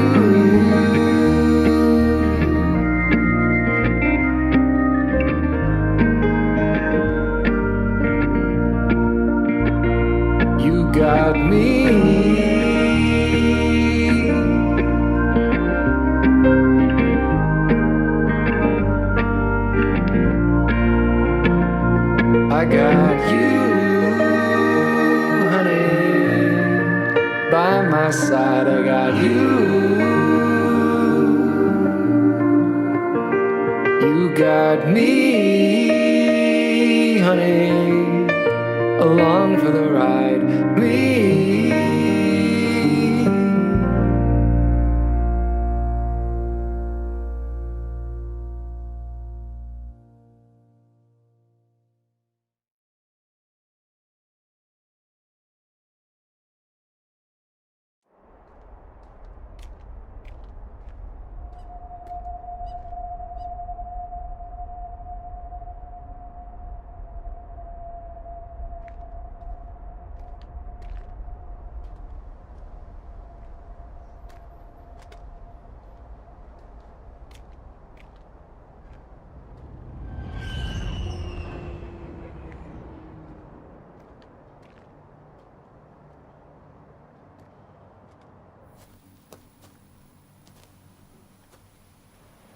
You still think this is a good idea?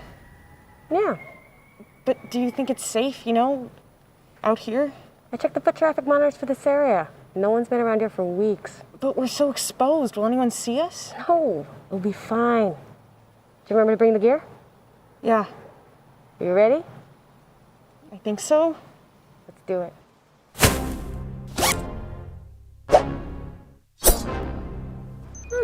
Looks good. Yeah. So this is what having a picnic was like? Mm-hmm. I like it. It feels so dangerous.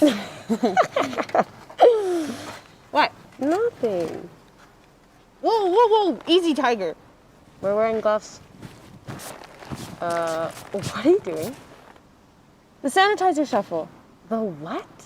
What do they teach you in East Quadrant schools? Not that. Well, mock me if you must, but it is a very effective way of neutralizing viral threats while maintaining a conservative sanitizer to surface area ratio. Right. I'm gonna take my mask off. You're gonna what? Well, how are we gonna eat all the snacks that I brought? You're gonna eat the snacks? No, I'm gonna do a little dance with them. Outside, not even in a designated mastication zone? Okay, that is not what they are called. God, you West Quadrant kids are so weird. Well, at least we're not reckless. Wow, you look pretty. Yeah. I sort of forgot. I mean, I know how you look because, like, we've seen each other's faces through barriers and stuff, but you're gonna have to throw out those gloves now. You touched your... Take off your mask. I made you cupcakes. God damn it. Take it off. No, but I have allergies. Okay, it's 2037. Everyone has allergies. No, I'm like allergic to dirt. So don't eat dirt. Besides, don't you carry an EpiPen? 5. Well, there you go. Just relax a little. How? How, Sid? The survival of our species hangs in the balance every day. Okay, look. We're a whole generation taught to want the same freedoms as our parents and grandparents did. You know, nostalgic for a time that we can never experience. Yeah. But what good is it living in fear? What is that going to do us? Even the before time people didn't have tomorrow promised to them. But if we aren't scared, we'll die. Look, I'm not saying throw out protocol, but if we're all as scared as you are all the time, we're gonna forget how to live. Ouch. Fair, but ouch. Well, look at you. You're 18 years old and you've never been on a picnic.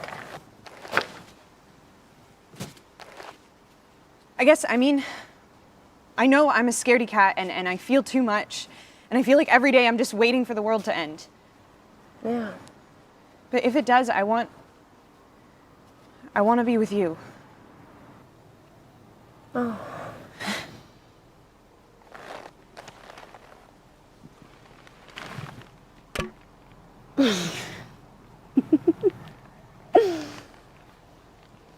Cupcake?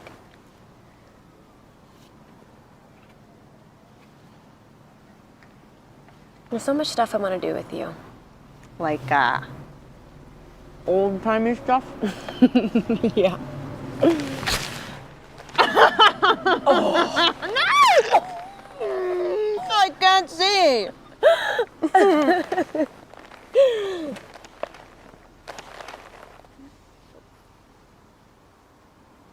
Do you want to Yeah, definitely. But we can't. Not without getting tested like 5 times or like. Wow.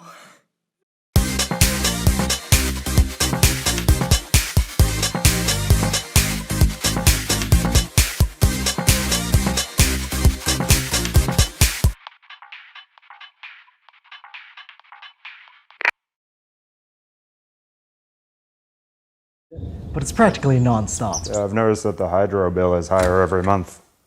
Oh, hi, Lyndon. Hey, guys. Anytime I try to talk to him about it, he just says, every day is Friday. And then I throw up. Matisse? Yeah. Yeah, he's losing his mind over the air fryer. I once caught him air frying his toothpaste in the morning. I've caught him more than once staring at my cat in ways that made me very uncomfortable. And now I can't find him. Hey, Lindsay. Thanks, Lucy. Can't imagine it's been easy for you. Last night, he tried to use an air-fried condom. Ew. Next level. Was it crunchy? I told him to throw it out. He left the room with it. Pretty sure he still has it.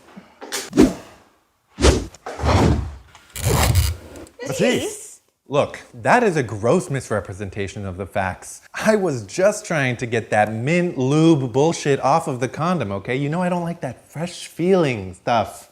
I don't need my dick to feel like a 5 gum commercial in order to feel good, okay? The joints! Larry, don't you worry one little bit, my friend. This baby. Fuck that! That's bullshit! You can't air fry everything! There's more to life than just air frying, Matisse. Air frying is not foreplay. Stop eye fucking my cat! Whoa, just slow your rolls, guys. Where is this coming from? Look, I am frying my best here, and I'll have you know that this is a... Okay, jokes aside, I know I dove pretty deep into the air fry lifestyle. #FryLife. But I don't see how you can all sit there and judge me on how I choose to cope with this situation we're in. I mean, Larry, how many times have I had to come in here and get the barbell off you because you were pushing yourself too hard again? Wow. Okay. Well, should've just left me to die. And Lyndon, how many times have I fed Marshmallow for you some perfectly little air-fried cat treats that she loves? And Lindsay, you told me you loved it crunchy. It's true. I do. And Aiden, you claim there's more to life than air frying. Well, I challenge you to give me one example. Oh, well, I mean, thanks for asking. I mean, the first thing that comes to mind... Just as I thought, this is a perfectly healthy cooking appliance that I'm simply making the most out of. And it makes literally everything better. Case in joint.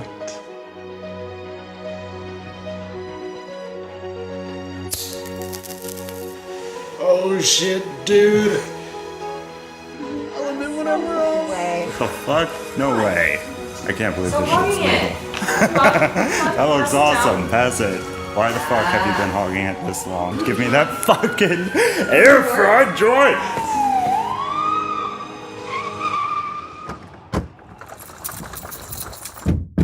Hello, this is the RCMP. We're responding to a call we received from someone named Matisse.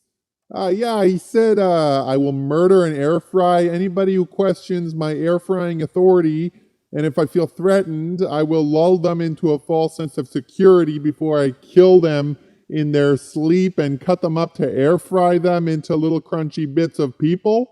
And I wouldn't feel the slightest bit of remorse because being air fried is the greatest honor someone could achieve in life. After I purified... Purified! That's right, sorry.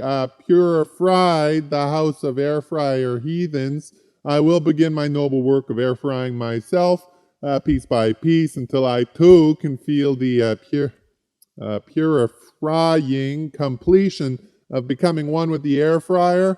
And then he goes on to describe a few different types of air frying. What have you done with my cat? Talk about a Freaky Friday.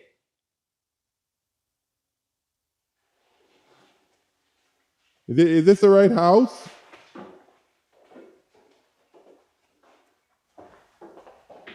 Hello?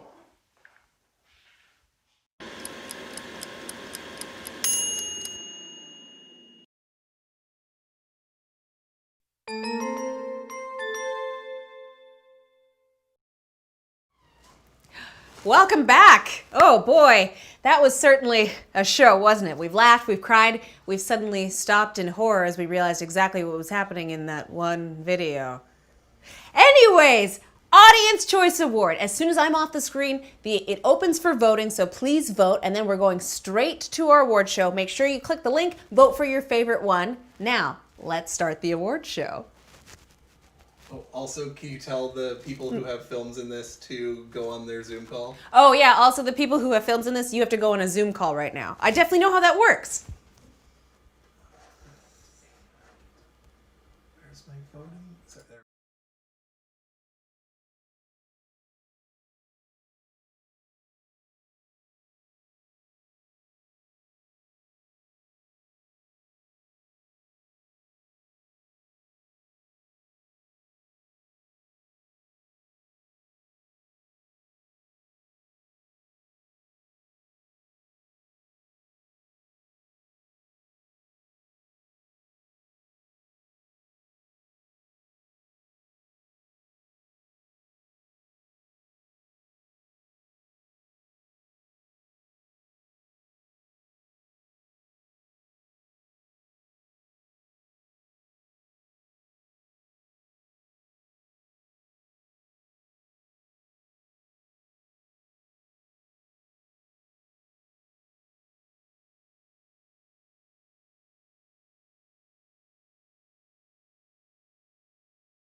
All right, you guys, that's it. I hope you got your votes in. Now let's take a minute to have all of our directors and creators give a wave so you can see who they are.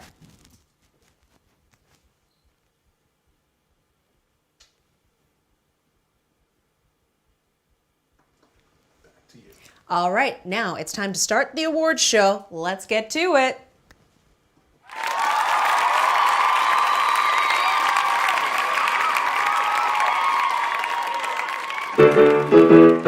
Hello, welcome. It is so nice to see you. I'm here to introduce the category for Best Song.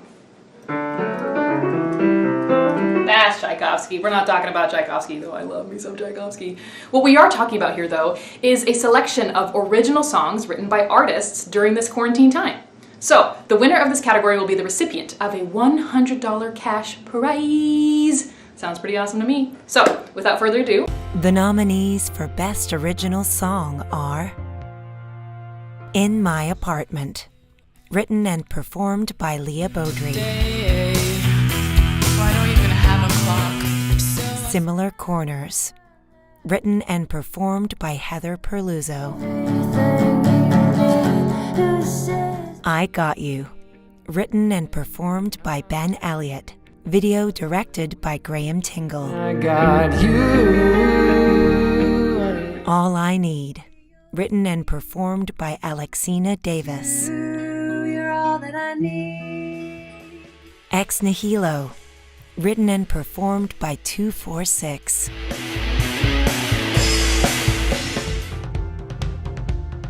what an amazing selection of original songs. Really made me want to pull out another instrument and play, so I grabbed my ukulele, but then I realized something is inside.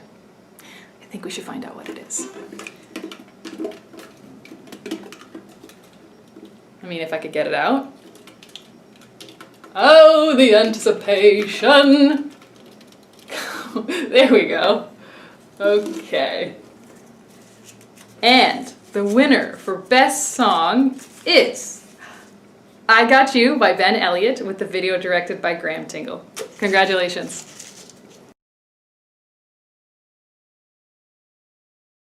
By Ben Elliott, video directed by Graham Tingle. Congratulations. Whoa.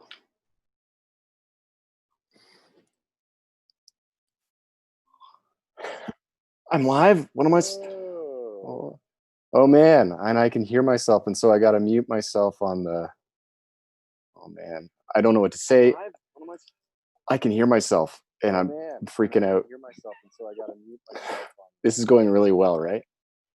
I don't know what to say. I can hear myself, and they're gonna keep going. Okay, cool.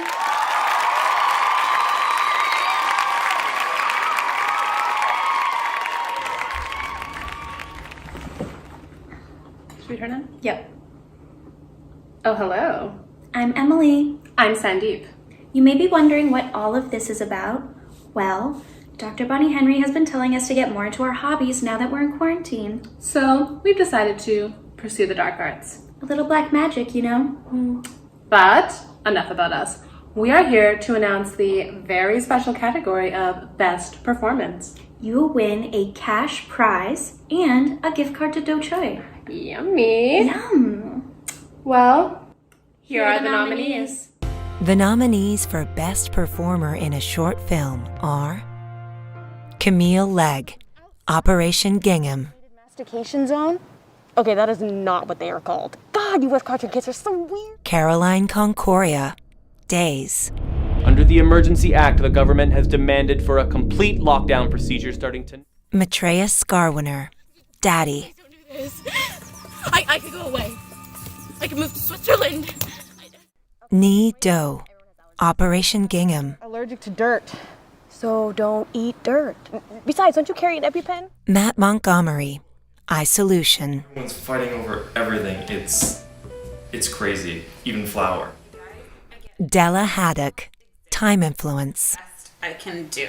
I'm not like an atlas or like whatever. Well, Cindy, who's the winner?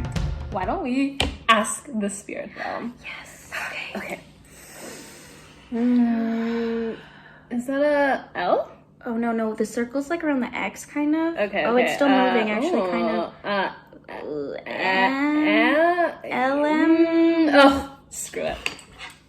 Maitreya Scarweaver!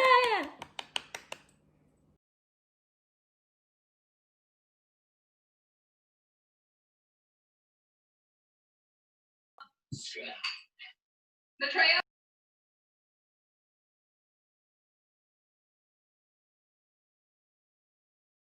Oh, whoa. You're good. Wow.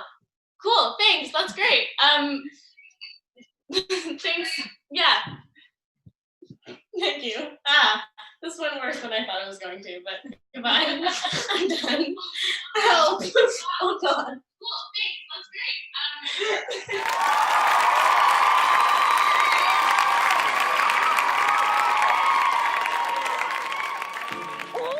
おーいらっしゃいいらっしゃい。おこっちおいで。はいこっちこっちこっち。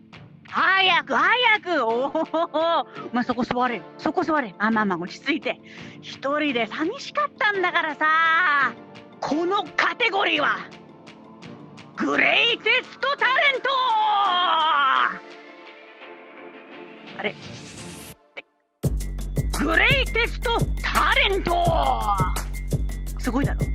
でな、賞金はなんと。キャッシュプライズ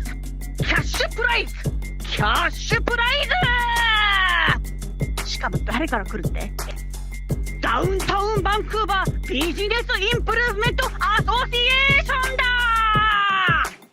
よしじゃあこれらがノミネートされてるやつらだ The nominees for Greatest Talent are Oh My Dear Papa, performed by Dub Van Doo. Bless the Broken Road, performed by Justin J. Moore and Father. Every long lost dream. Lola, performed by Burak Aston. And where are all the gone? Where's the streetwise hurt? いやーみんなすごいわグレイテストタレントさあ賞を受賞するのはオーマイディアパパダブバンデュオダブバンデュオ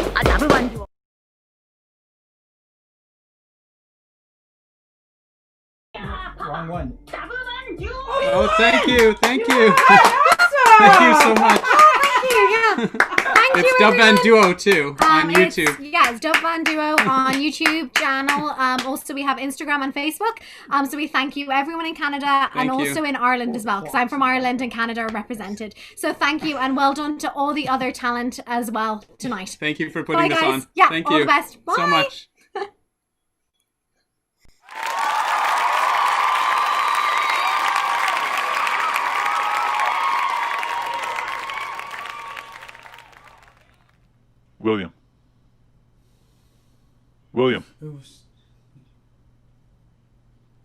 William, you're live right now on VQPP2. You were supposed to present the award for Best Writer, remember? What? Were you just asleep? No. I'm pretty sure you were just asleep. No, I was studying. Okay, well, are you going to present the award? Yeah, what's my line? The winner for Best Writing will be taking home a sweet, sweet cash prize. No, I don't think that's it. No, that's definitely it. Okay, please go to the finalists. The nominees for Best Writer Short Film are Matt Montgomery, ISOLUTION. Let's see, what time is it? Good morning, Nathan. It is currently too early to drink. Tristan C. Pina, Unreal Diffuser. That when listening to a fire beat, will perform a spoken word poem for us. Ian Rayburn, DAYZE. I told the world we cannot go the way we are going. Millie Mumford, Operation Gingham.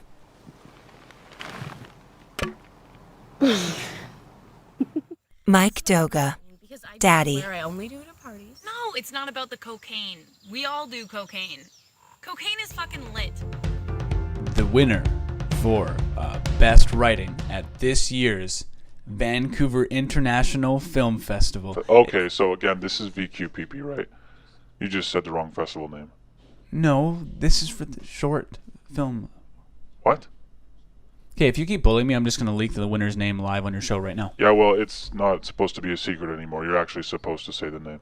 All right, well, the winner for Best Writing at Vancouver Quarantine Performance Project Round Deuce is Tristan C. Pina for Unreal Diffuser. Congratulations, Tristan. Vancouver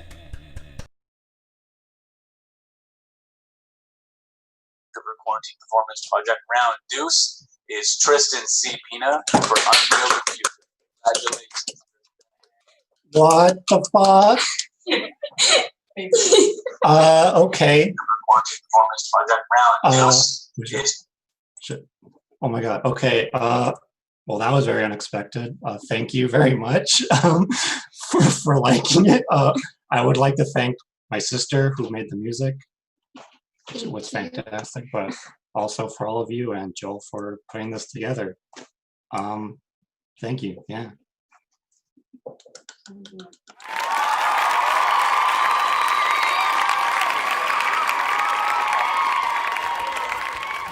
Oh, hello. I'm announcing the category for Best Student Film. The winner of this category gets a Crazy 8 Start Pack, which includes a pitching ebook and a submission to Crazy 8's 2021, because I just always have one of those in my back pocket. Hey, that's my car! The nominees for Best Student Film are Disconnect, written and directed by Catherine Bonds and Chloe Cruz. No! Lightyear, written and directed by Piper French and Brandon Yap. Bastards down for good. Barbie Doll Lust, written and directed by Becca Kozak. That plastic like a worm. And the winner of the Best Student Film is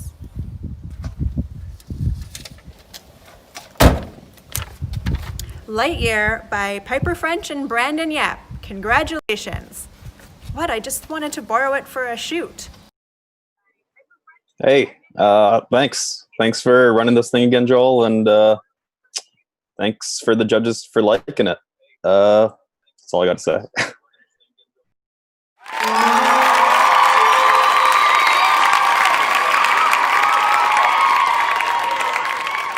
Hi, my name is Anna Pacheco, and it is my absolute honor to be presenting this next category, which is Best Monologue and Best Runner-Up Monologue.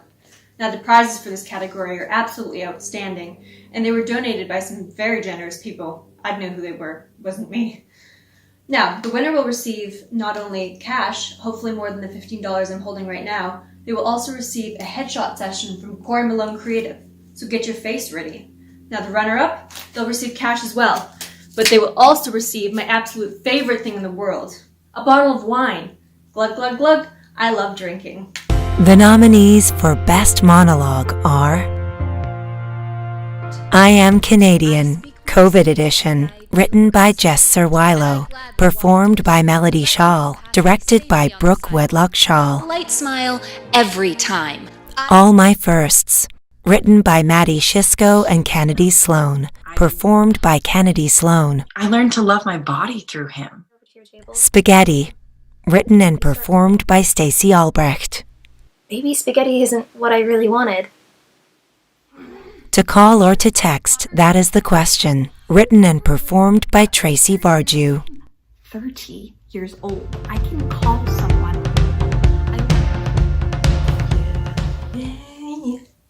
Oh, hi. Sorry. I was just killing time because I could not wait to find out about the results, but I'm being told that I'm allowed to announce them now, so luckily I have the results on some very high-class Remax stationery. Where did I... Ah, yes, okay. So, without further ado... Oh my god, I'm so excited. I really hope I won. Oh, yep. Yeah, okay. No, I'm being told that I didn't enter. Right. Yeah, no, presenters wouldn't have been allowed to enter. That makes sense. Okay. Okay, without further ado, runner-up, Spaghetti by Stacey Albrecht. Congratulations, Stacey. And finally, the winner, All My Firsts, written by Maddie Shishko and Kennedy Sloan, and performed by Kennedy Sloan. I loved both of these monologues. They were heartfelt, twistful, there was a twist. I don't know if that's a thing. Anyways, congratulations.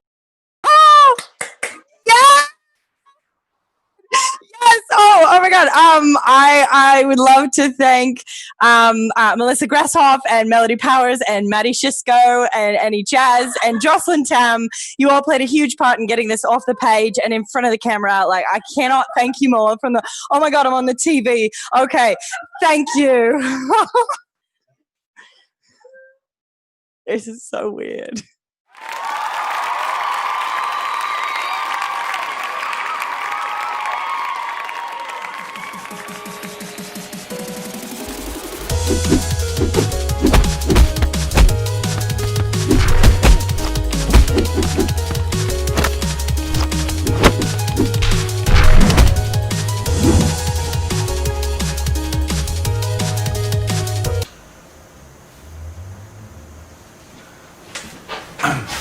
Hello everyone, my name is Josh Aries, the previous winner of VQPP's Best Short Film, and we're here to celebrate a wonderful night full of creative projects and the filmmakers behind them. You know, graciously entertaining us as the world burns outside our homes. Now, I'm going to keep this short and sweet because I know you're all dying to know what happens next. The final category of the night, Vancouver Quarantine Performance Project's Best Short Film for round 2. The winner of which will win a cash prize from Generativity Productions and a hard drive from Finale. Before we announce the nominees, I just want to commend all the creators out there who graciously devoted their time to make an awesome project. You know, during times of hardship, we always turn to art, and this whole situation exemplifies that. It's a wonderful example of working with what you have, which is a wonderful tool in the filmmaker's toolkit. Now, on to the nominees. It's my favorite part. The nominees for Best Short Film are Daddy, directed by Steve Schwartz. You better hurry up and tell me what it is. I've got a dentist appointment at 2:30. Oh my God. Unreal Diffuser, written and directed by Tristan C. Pina. 4 things in my apartment that weren't real. You only need 3 of them. Operation Gingham, written and directed by Millie Mumford. And I feel like every day I'm just waiting for the world to end. Baba, written and directed by Stephanie Wong. Fog and Lasers, my dumb as fuck downstairs neighbor had friends over during a pandemic. Directed by Maria Buey. Pandemic is far from over. My downstairs neighbor. And the winner of VQPP Round 2's Best Short is...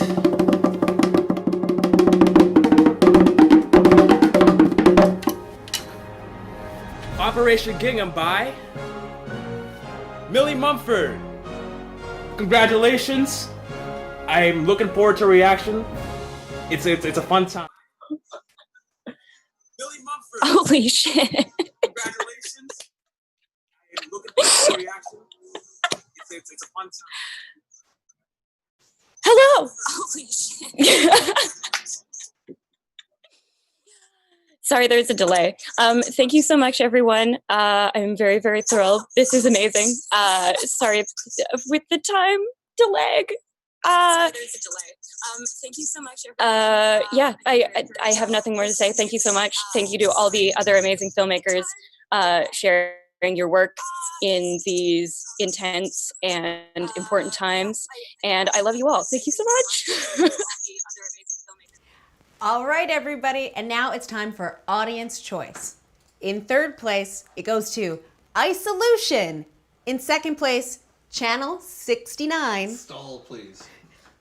And coming up with our winner, drum roll, please. Keep stalling. Like, what's it called?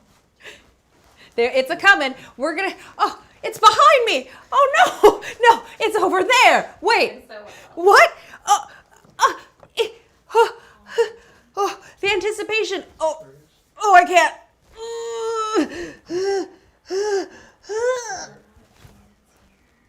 And the winner's coming, you guys. In one more second. Here it is. We're waiting. You're waiting. Not on the chat. I'm accepting on their behalf.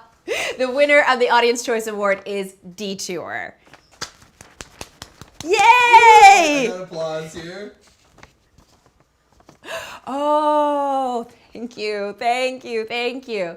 All right, you guys, thank you so much for being here for our second round, and stick around right now as well. You can go to our Facebook page. There's an after party on the Zoom chat, so you can see all the winners there. And once again, please make sure to go to our description, check out those links below, see where you can sign, where you can donate, and where you can read more. Thanks again, and we'll see you in the second wave.